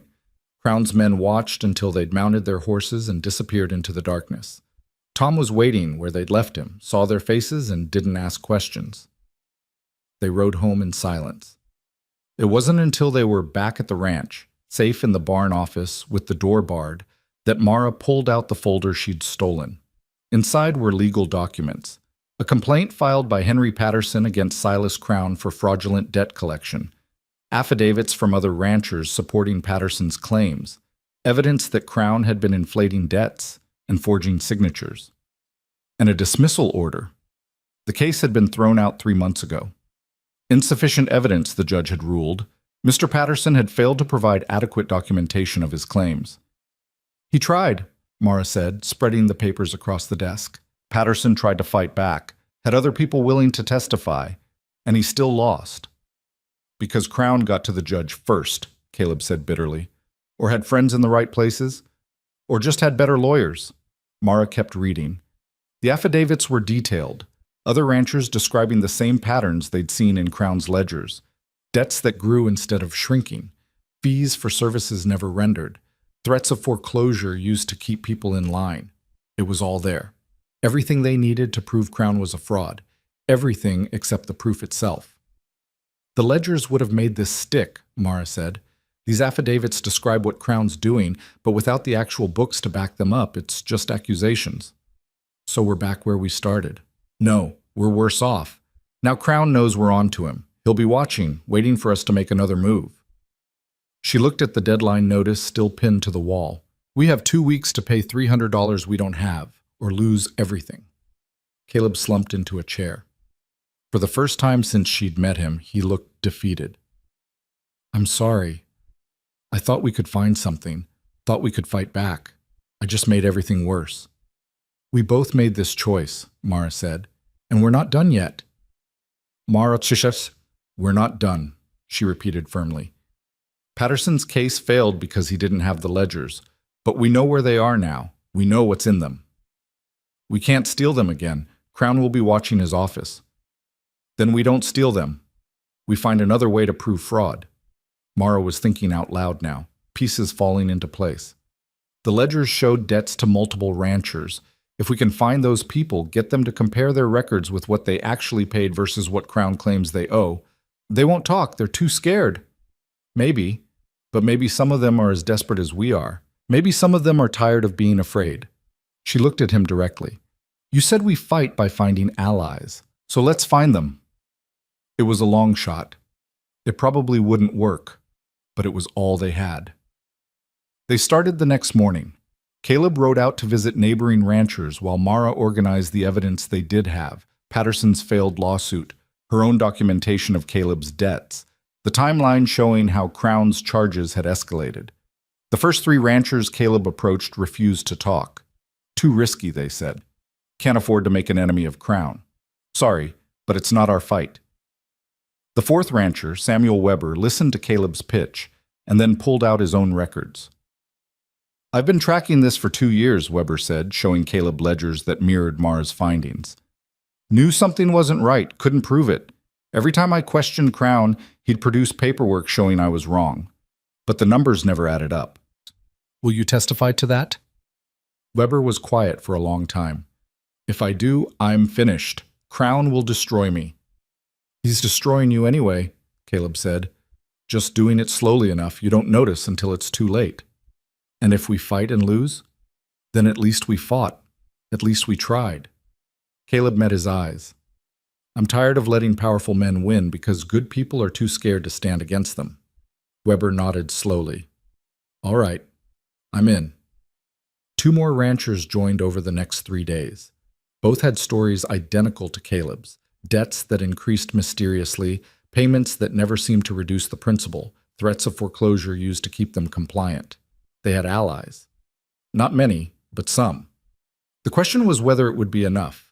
Mara was working late in the office, comparing the ranchers' records and building a timeline of Crown's fraud, when she heard a horse approaching fast. She grabbed the rifle Caleb had insisted she keep nearby and went to the window. The rider wasn't one of Crown's men. It was a woman, middle-aged, well-dressed, riding side saddle in the dark like she'd done it 1,000 times. Mara met her at the door. Can I help you? You're Mara Holt. Not a question. Yes. I'm Tessa Miller. I own the Miller Ranch, about 10 miles east. She dismounted stiffly. I heard you're gathering evidence against Silas Crown. News really did travel impossibly fast out here. We're trying. I can help. Tessa pulled a packet from her saddlebag. My late husband fought Crown 5 years ago. Died before the case went to trial, officially from a fall, but I've always had my doubts. These are his records. Everything he documented about Crown's business practices. Mara took the packet with shaking hands. Inside were ledgers, correspondence, and detailed notes about patterns of fraud that matched exactly what they'd been finding. Why now? Mara asked. Why not come forward 5 years ago? Because 5 years ago I was alone and scared. My husband was dead, Crown was powerful, and no one would stand with me. Tessa's expression was hard. But you're standing, you and your husband and the others, and I'm tired of being silent while that man destroys good people. If you help us, he'll come after you. He's been coming after me for 5 years, taking my water rights, blocking my cattle sales, spreading rumors about my dead husband's debts. I've been fighting alone this whole time. She looked at Mara directly. Now I don't have to be alone anymore. By the end of the week, they had 7 ranchers willing to testify. 7 sets of records showing the same patterns of fraud. 7 people ready to stand against Crown despite the risks. It still might not be enough. But it was more than they'd had before. Evan Pierce reviewed their evidence with a lawyer's careful eye. It's circumstantial, he said. Suggestive, but not conclusive. Without the actual ledgers from Crown's office, it's your word against his. What if we had a witness? Mara asked. Someone who worked for Crown and could testify to what they saw? That would change everything. But finding someone willing to betray Crown, Evan shook his head. That's asking someone to commit career suicide. Mara thought about the clerk she'd seen limping around town, the one who worked in Crown's land office, filing paperwork and witnessing documents, the one who always looked tired and defeated, like he'd stopped expecting life to get better. I might know someone, she said. His name was Chester Grimes, and he'd been Crown's clerk for 15 years. Mara found him at the boarding house where he lived, in a room that smelled like whiskey and regret. I can't help you, he said immediately when she explained why she'd come. Crown would destroy me. He's destroying you anyway. You limp because of that leg injury, don't you? The one you got falling from a ladder while fixing Crown's roof on your day off? Chester's face went white. How did you... I've been reviewing records. You weren't paid for that work, and you've been paying for your own medical care even though the injury happened on Crown's property. Mara kept her voice gentle. He's been using you for 15 years, underpaying you, overworking you, keeping you loyal through fear. When does it end? When I'm dead, I suppose. Why? Chester laughed bitterly. Look, I know what Crown is. I've seen what he does. Filed the paperwork that made it legal. But testifying against him? That's a death sentence. Or it's freedom. Mara pulled out the packet of evidence. We have 7 ranchers willing to stand up. We have documentation going back years. We have everything except insider confirmation. You could be the key that locks him away. And if you lose, then we lose together. But at least we tried. Chester stared at the evidence for a long time. Mara could see the war happening behind his eyes, fear battling with something that might have been hope. He has a safe, Chester said finally. In his office. Keeps copies of all the real ledgers there, the ones that show what he actually did versus what he reported. Mara's heart kicked. You've seen them? Filed them myself. Years of fraud, all documented. He keeps them as insurance, blackmail material if anyone ever gets powerful enough to threaten him. Can you get access to the safe? Maybe. I have keys to the office. Don't have the combination to the safe, but... He hesitated. I know where he keeps it written down. Always thought it was stupid, but Crown's memory isn't what it used to be. If you help us get those ledgers, we can end this. Stop him from hurting anyone else. Chester looked at her for a long moment. Then he said, When? They planned it for Wednesday night, the night before the foreclosure deadline. One last desperate gamble. Chester would let them into the office after dark, would open the safe using the combination Crown kept hidden in his desk drawer. They'd take the real ledgers, the ones showing every fraudulent transaction, and disappear before anyone knew they'd been there. It was insane. It was illegal. It was their only chance. The night came cold and clear. Mara dressed in dark clothes again, her hands trembling as she buttoned Sarah's old jacket. Caleb checked his gun, his face grim. Last chance to back out, he said. I'm not backing out. If we're caught, we won't be caught. Chester will make sure. Chester could be setting us up, could be working with Crown right now, leading us into another trap. Mara had considered that possibility, weighed it against the alternative of doing nothing and losing everything by deadline tomorrow. I trust him, she said. Why? Because he looked at me the same way I looked at you when you stopped the coach, like someone drowning who just spotted land. They rode to Crown's ranch in silence. Chester was waiting in the shadows near the office, looking terrified but determined. Guards making rounds every hour, he whispered. We have 45 minutes, maybe less. He unlocked the office door. They slipped inside. The safe was behind a painting on the wall, theatrical and obvious, like Crown's ego couldn't resist the cliché. Chester found the combination in the desk drawer, exactly where he'd said it would be. The safe opened with a soft click. Inside were ledgers. Dozens of them. Years and years of documented fraud, all carefully recorded in Crown's own hand. Take them all, Mara breathed. They stuffed ledgers into bags, working as fast as they dared. Mara's hands were shaking so badly she nearly dropped one. Someone's coming, Chester hissed from the window. They froze, footsteps outside, getting closer. Go, Chester said. Out the back. I'll lock up behind you. Make it look like nothing happened. What about you? Caleb asked. I'll say I was doing inventory. He won't question it. Chester's smile was shaky. Go, before you're caught. They went. Out the back door into the darkness, carrying bags full of evidence that could destroy Crown or get them all killed. Behind them, the office door closed, locked, and somewhere in the darkness, a guard's lantern bobbed closer. They made it back to the ranch just before dawn, spread the ledgers across every available surface, started reading. It was worse than they'd imagined.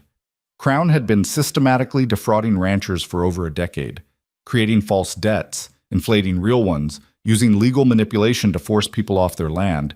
He'd built an empire on theft, and the ledgers proved it. This is enough, Evan Pierce said when they showed him at first light. His hands were actually shaking as he read. This is more than enough. We take this to the territorial judge, file charges, and Crown goes to prison. Can we do it before the foreclosure deadline? Mara asked. Evan checked his pocket watch. Deadline's at noon. It's 7 now. If we ride hard, we can reach the territorial courthouse by 10. File the evidence, get an emergency injunction to stop the foreclosure. He looked up, eyes bright. We can actually win this. They rode out within the hour, Mara, Caleb, Evan, and Tom carrying the ledgers. Marcus stayed behind to guard the ranch in case Crown tried something desperate. The ride was hard and fast. Mara clung to her saddle, her body aching, her mind racing with possibilities. They were going to make it. They were actually going to stop Crown.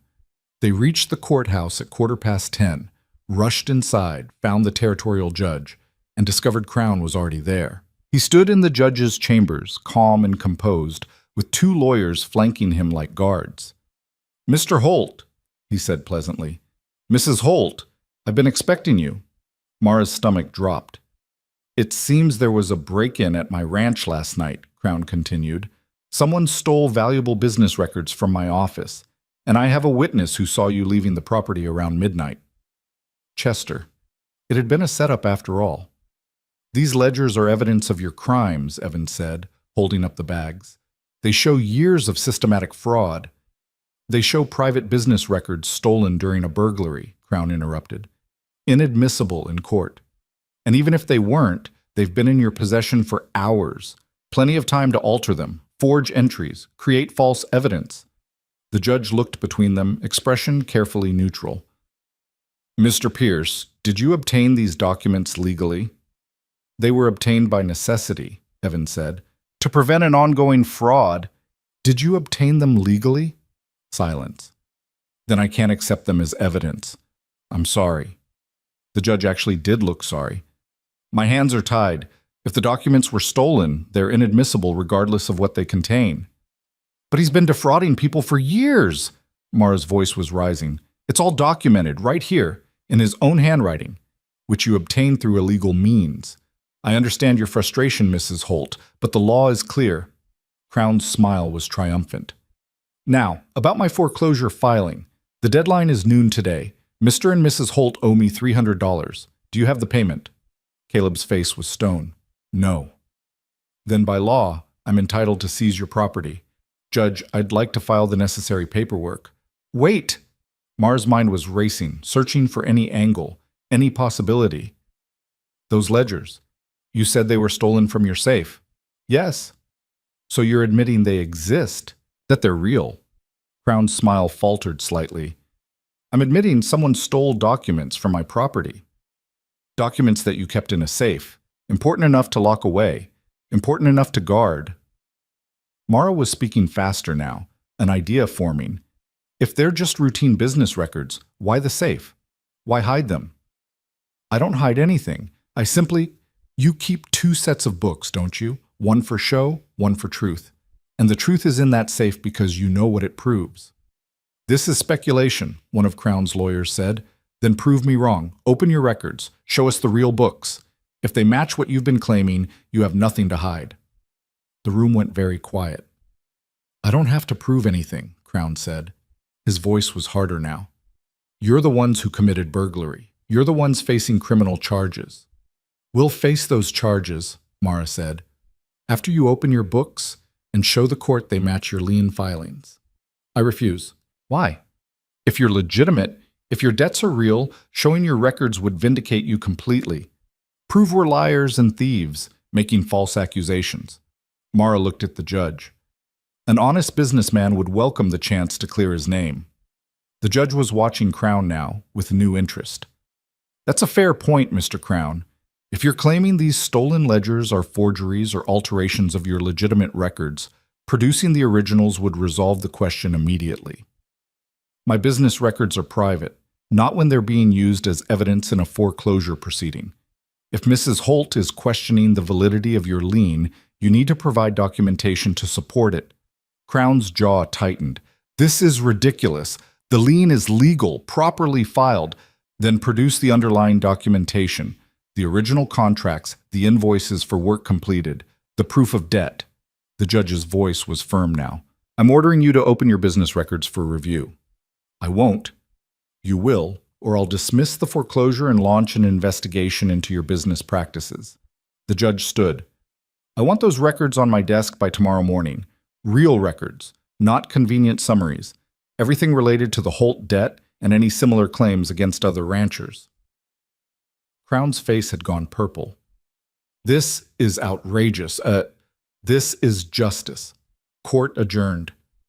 They walked out of the courthouse in a daze. Crown stormed past them without a word, his lawyers hurrying to keep up. Did we just win? Caleb asked.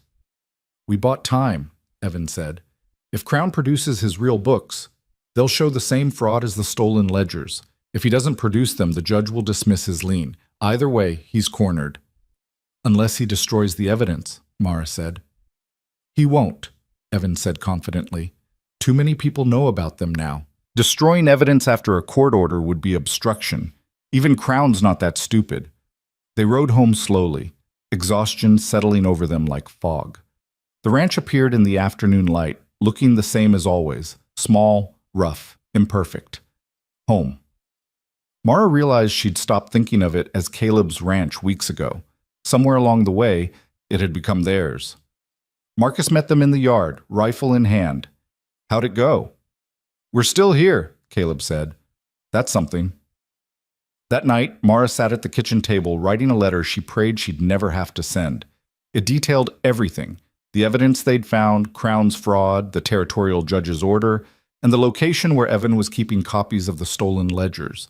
She sealed it, addressed it to a circuit judge she knew sometimes traveled through the territory. What's that? Caleb asked. Insurance. If something happens to us, if Crown tries something desperate, someone will know the truth.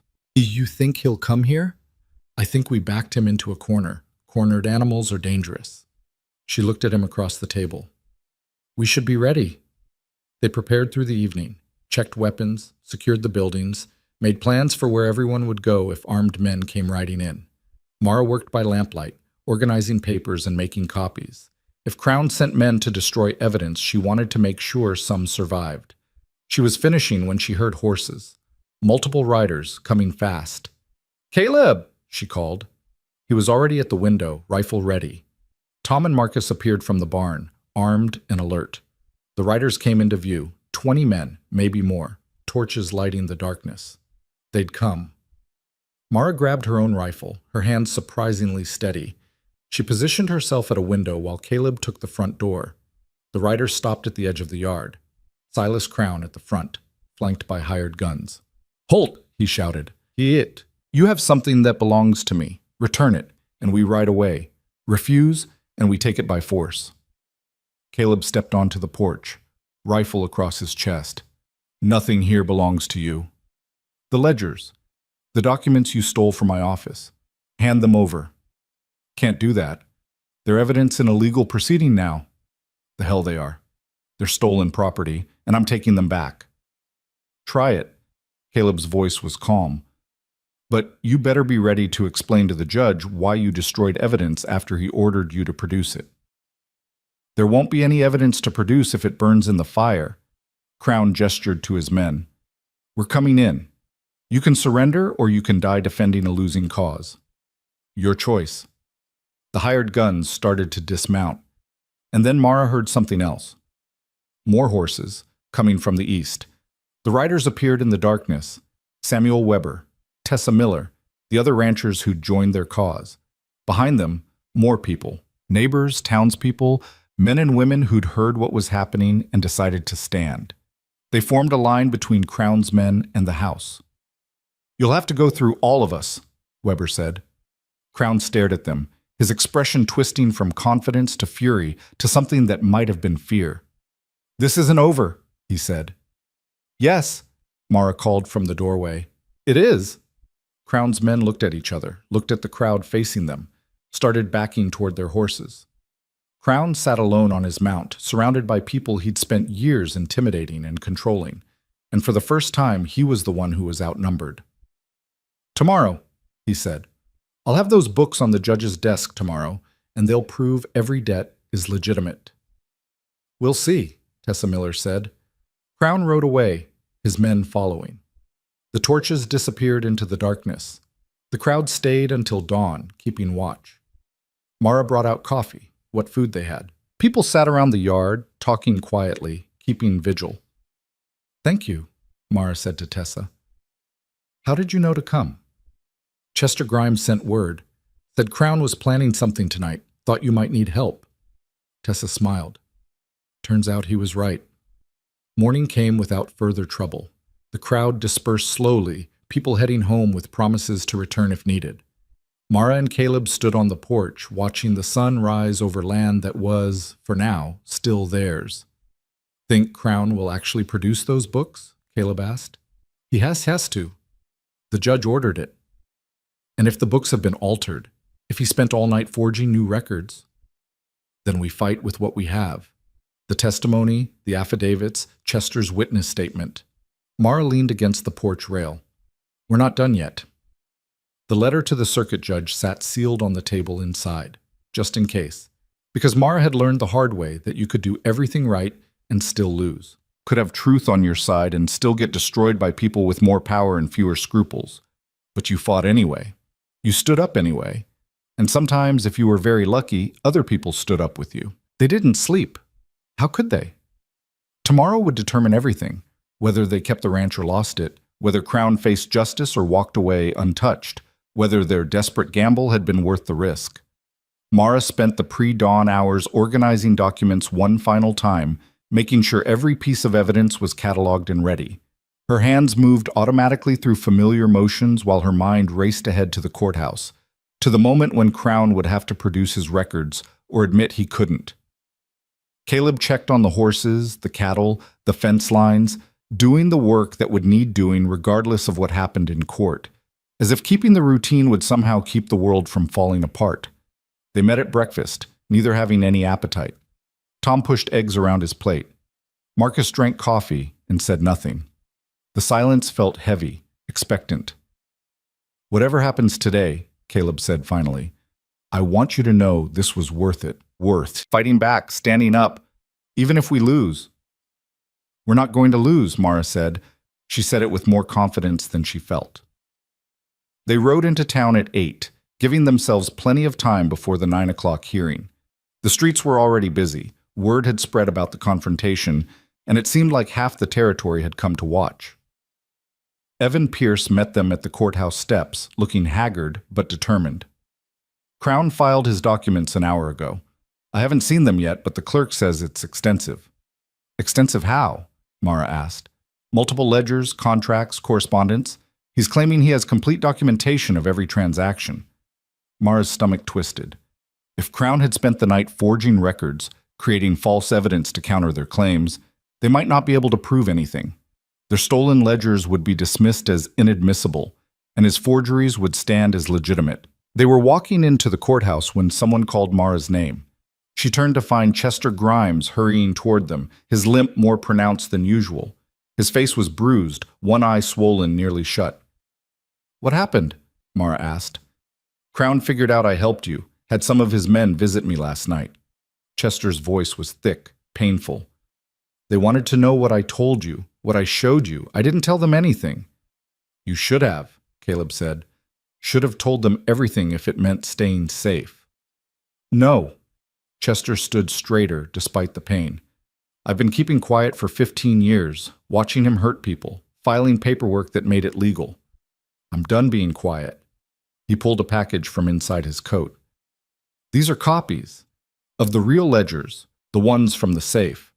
I made them 3 years ago when I realized what he was doing. Been keeping them hidden, waiting for someone brave enough to use them. Mara took the package with trembling hands. Why didn't you come forward before? Because I was scared. Because no one was standing up, so why should I risk everything alone? Chester's good eye was fierce. But you stood. You and Caleb and all those ranchers, so I'm standing too. This could get you killed, Evan said quietly. Maybe, but at least I'll die having done one good thing. Chester straightened his shoulders. Let's go show that bastard he can't win. The courtroom was packed, every seat filled, people standing along the walls, more crowding in the hallway. Mara recognized faces from town, shopkeepers, ranch wives, men who'd looked away when she walked past, all here to witness what would happen when someone finally challenged Silas Crown. Crown sat at the plaintiff's table with his 2 lawyers, looking confident and composed. The bruises on Chester's face hadn't touched him. The fear in everyone else's eyes only seemed to make him stronger. The territorial judge entered, an older man named Harrison, whom Evan had described as fair but cautious. He took his seat and surveyed the packed courtroom with raised eyebrows. Well, this is certainly more attention than I usually receive. He shuffled papers. We're here regarding the foreclosure filing by Silas Crown against Caleb and Mara Holt. Mr. Crown, you've submitted documentation. Yes, Your Honor, complete records of all transactions with Mr. Holt. Crown's lead lawyer stood, presenting thick folders. Contracts for fence repairs, equipment loans, consultation services, all properly signed and witnessed. Mrs. Holt, you're disputing these debts? Mara stood, her legs steadier than she expected. Yes, Your Honor. We believe the charges are fraudulent, inflated far beyond the actual work completed. And you have evidence of this? We do. Evan presented their documents. The affidavits from other ranchers, Chester's copies of the real ledgers, the timeline showing how Crown's charges had escalated without corresponding work. The judge reviewed both sets of documents for what felt like hours. The courtroom waited in tense silence. Finally, Judge Harrison looked up. These ledgers you've submitted, Mrs. Holt. Where did they come from? They're copies of records kept in Mr. Crown's safe, Mara said, made by his clerk, Mr. Chester Grimes, who had authorized access to the originals. I see. And Mr. Grimes is present to testify to this? Chester stood, his bruised face visible to everyone in the courtroom. I am, Your Honor. A murmur ran through the crowd. Crown's expression remained neutral, but Mara saw his hands tighten on the table. Mr. Grimes, are you claiming these copies are accurate representations of Mr. Crown's business records? Yes, sir. I made them myself 3 years ago, directly from the ledgers Mr. Crown kept in his office safe. And why did you make copies? Because I knew what was in them. Years of fraud, falsified debts, charges for work never completed. I knew it was wrong, but I was too scared to do anything about it. Chester's voice grew stronger. Until these people showed me what courage looks like. Crown's lawyer was on his feet. Your Honor, this is highly irregular. Mr. Grimes had no authority to copy private business records. He was Mr. Crown's employee with access to said records, the judge interrupted. Unless you're claiming he stole them. I'm claiming the copies could be fraudulent, altered to support Mrs. Holt's baseless accusations. Then let's compare them to the originals. Judge Harrison looked at Crown. Mr. Crown, you brought your ledgers. Crown's lawyer hesitated. We brought relevant documentation. I asked for ledgers, actual books showing business transactions over time, not curated summaries. The judge's voice hardened. Do you have them or not? Your Honor, our records are organized by client, not chronologically. Mr. Crown, the judge leaned forward. Yesterday, I ordered you to produce your complete business records. Did you bring them to this courthouse? The silence stretched like a wire pulled taut. Some of them, Crown said finally. Some of them. Which ones? The relevant ones, the files pertaining to Mr. Holt's debt. Not the complete ledgers I requested? I didn't think... You didn't think I needed to see your full business records to verify the accuracy of a single debt claim? The judge's eyebrows rose. Mr. Crown, I've been a judge for 23 years. When someone refuses to produce complete records after a direct order, it usually means those records contain something they don't want me to see. That's preposterous. Bailiff, the judge gestured. I want you to ride to Mr. Crown's ranch with a deputy. Retrieve the ledgers from his office safe. All of them. Bring them back here within 2 hours. Crown shot to his feet. You can't. I can, and I am. This is a court order, Mr. Crown. Refuse to comply, and I'll hold you in contempt. Judge Harrison's expression was granite. You wanted to use the law to seize property from these people? Then you'll submit to the law yourself. The bailiff left. The courtroom erupted in whispers. Mara felt lightheaded. This was happening. The judge was actually forcing Crown to produce the evidence that would destroy him, unless he'd already destroyed it. The thought must have shown on her face because Evan leaned close and whispered, He won't have destroyed them. Too many people know they exist now. Destroying them would be admission of guilt. What if he did anyway? Then we work with what we have. Chester's copies, the affidavits, the pattern of fraud. It won't be as strong, but it's still substantial. The wait was agonizing. The judge recessed the hearing, but no one left the courtroom. They sat in tense silence, waiting for the bailiff to return. Mara watched Crown. He'd resumed his seat, his face composed, but she could see the calculation behind his eyes. He was planning something, adjusting strategy, looking for an exit. 90 minutes later, the bailiff returned carrying 2 large boxes. He set them on the judge's bench with a heavy thud. Found them in a safe, just like you said, Your Honor. Combination was in the desk drawer. Judge Harrison opened the first box, pulled out a ledger, started reading. His expression changed, neutral to confused to angry in the space of 30 seconds. He read for 5 minutes, then 10. Then he looked up at Crown with something that might have been discussed. Mr. Crown, can you explain why your ledger entries for fence repairs to the Holt property total $120, but your lien filing claims $175? There were additional costs, materials, labor, not listed anywhere in this ledger. In fact, the ledger notes that Mr. Holt provided his own materials and that the work was completed in 3 days, not the 2 weeks your filing suggests. Crown's jaw tightened. Those notations may be incomplete. Maybe? The judge flipped pages. What about the Weber Ranch? Your ledger shows a debt of $80. Your court filing last year claimed $200. Care to explain the discrepancy? Errors in transcription. Errors that always favor you? That's quite a pattern of mistakes, Mr. Crown. The judge pulled out more ledgers, compared them to the documents Crown had submitted. These numbers don't match, not even close. You've been systematically inflating debts, charging for work never completed, and using legal filings to make the fraud look legitimate. Your Honor, I object to this characterization. Object all you want. The evidence is right here, in your own handwriting. Judge Harrison looked at the courtroom. I'm dismissing the foreclosure against the Holts. Furthermore, I'm ordering a full investigation into Mr. Crown's business practices. Every lien, every debt claim, every contract he's filed in this territory for the past 10 years. The courtroom exploded. People shouting, crying, some cheering. Mara sat frozen, unable to fully process what had just happened. They'd won. But Judge Harrison wasn't finished. He banged his gavel for silence. Mr. Crown, I'm also referring this matter to the territorial attorney for potential criminal prosecution. What you've done isn't just unethical. It's fraud, pure and simple. And fraud on this scale deserves punishment. Crown's face had gone white. Your Honor, surely we can discuss. There's nothing to discuss. You used the legal system as a weapon to rob honest people. You filed false claims, inflated debts, and destroyed lives with paperwork and intimidation. The judge's voice was cold. I've seen a lot of things in my career, Mr. Crown, but I've rarely seen someone so systematically abuse the law. You should be ashamed. For the first time since Mara had met him, Silas Crown looked small, defeated. The confidence that had carried him through years of fraud crumbled in the face of actual consequences. Court adjourned, the judge said. Bailiff, make sure Mr. Crown remains available for questioning.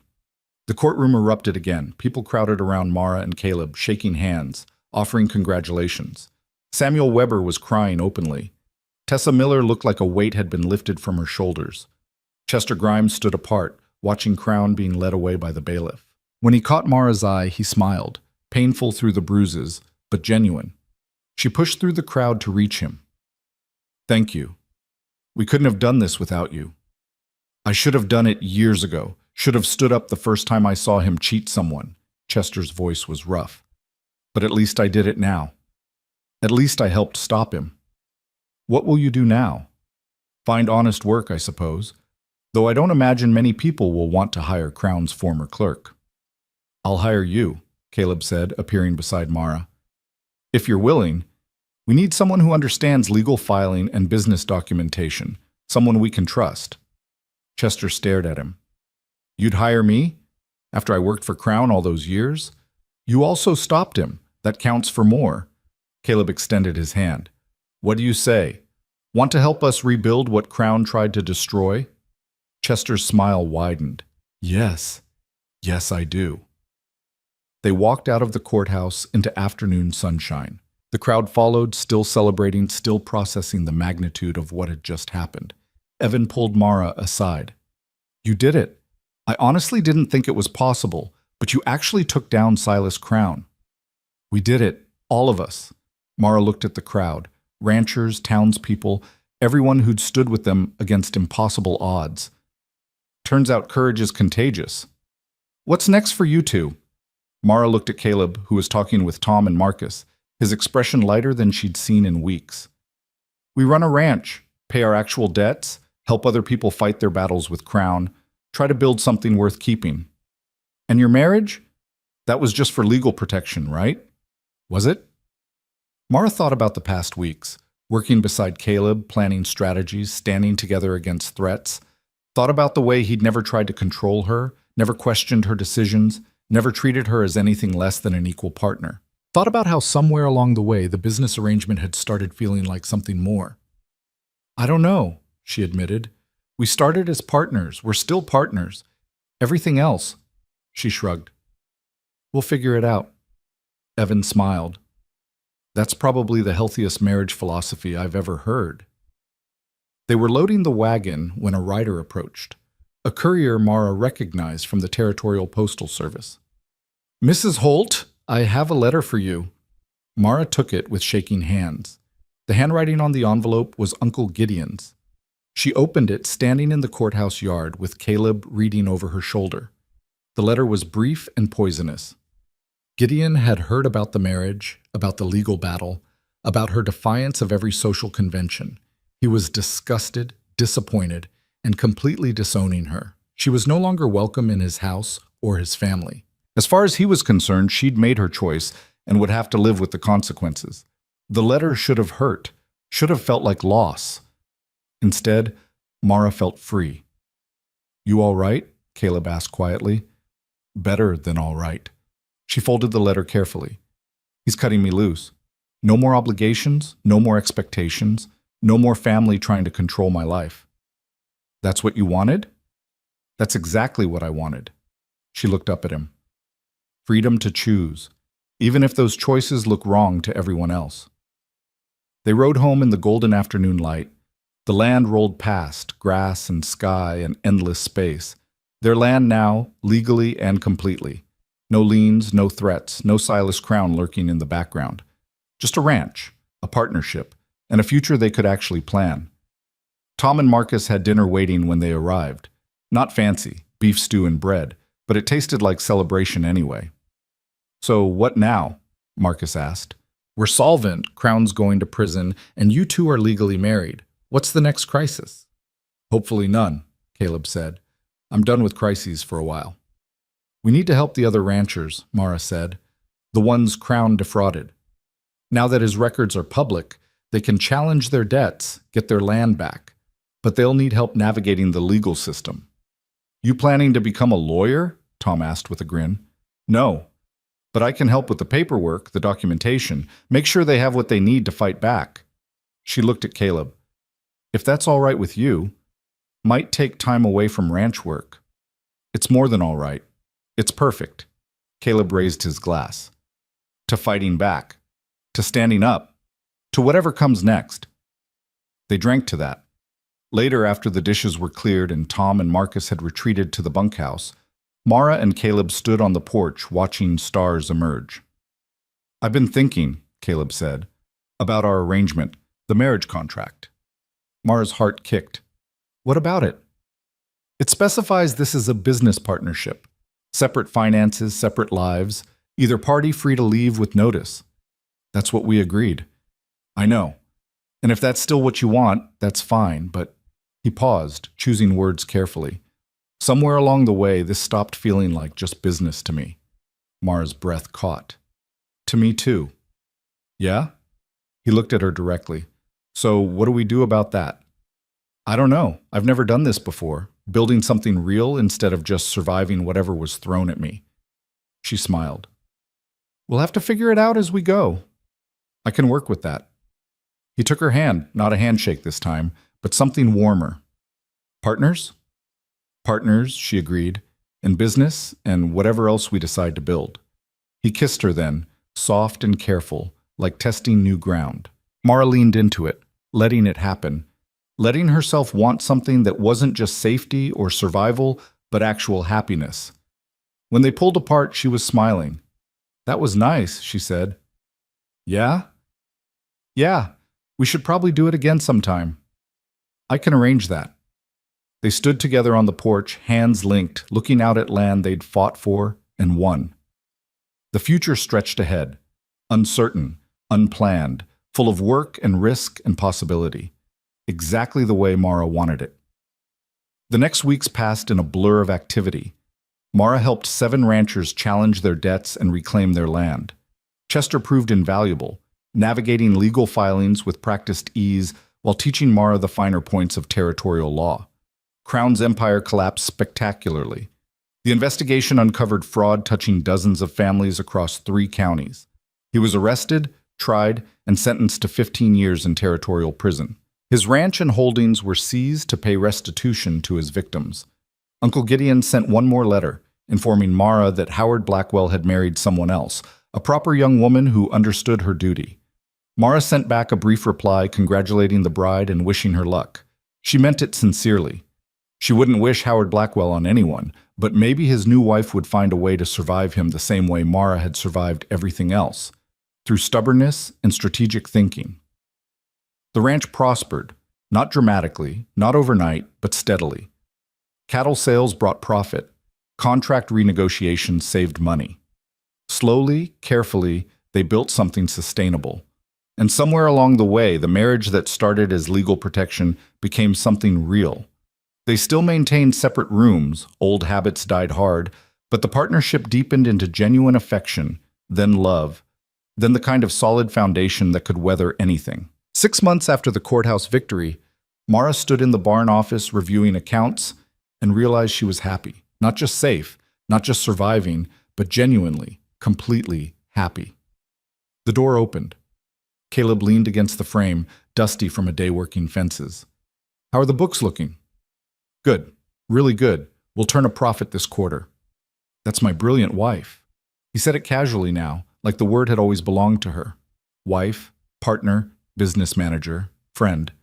Mara had been called a lot of things in her life. Orphan, burden, cargo, disappointment.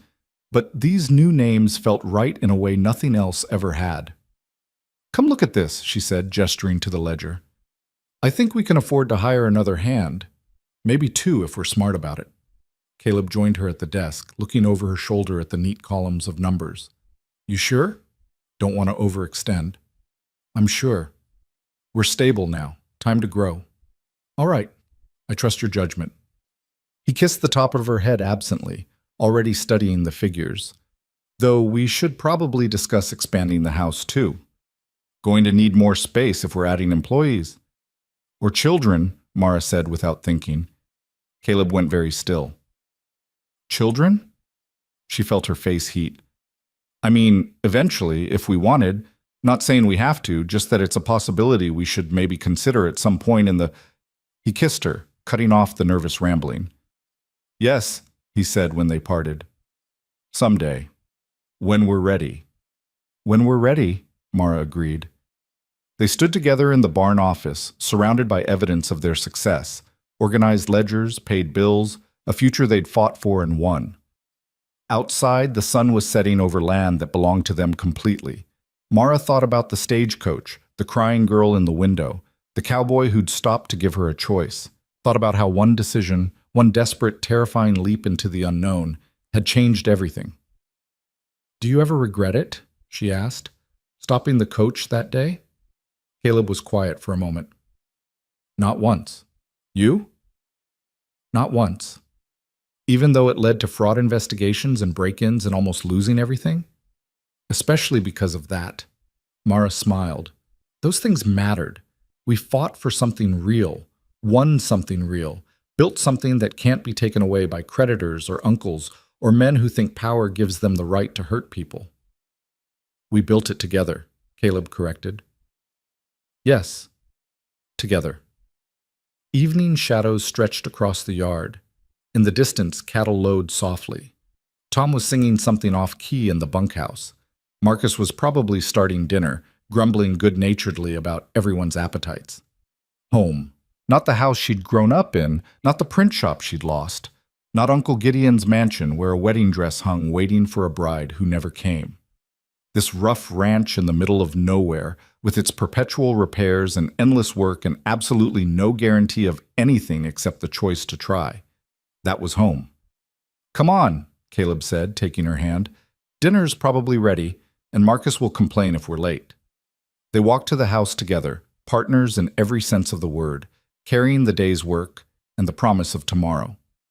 Behind them, the barn office door swung closed on ledgers that told a story, not of debts and foreclosures and desperate struggles, but of a business built honestly, a partnership forged in crisis, and a future earned through courage. The numbers were balanced, the accounts were clear, the ranch was theirs. And Mara Densley Holt, once cargo, once trapped, once convinced she had no choices, walked into her home with her husband beside her, and her future spread out ahead like the endless western sky. Free. Finally, completely, impossibly free. The story that began with tears in a stagecoach window ended with laughter in a kitchen where dinner was burning slightly because Marcus had been distracted arguing with Tom about the best way to break a stubborn horse. It ended with Caleb pulling Mara close while she tried to save the stew, with stolen kisses between stirring, with the comfortable chaos of people who'd become family through choice rather than obligation. It ended with possibility instead of constraint, with partnership instead of ownership, with a woman who'd been sent away in tears finding the cowboy who stopped it all and building a life worth fighting for. It ended, as all good stories do, with hope, and the quiet satisfaction of knowing that sometimes, when you're brave enough to choose yourself, the universe rewards you with exactly what you needed all along. Home, partnership, love, and the freedom to wake up every morning and choose it all again.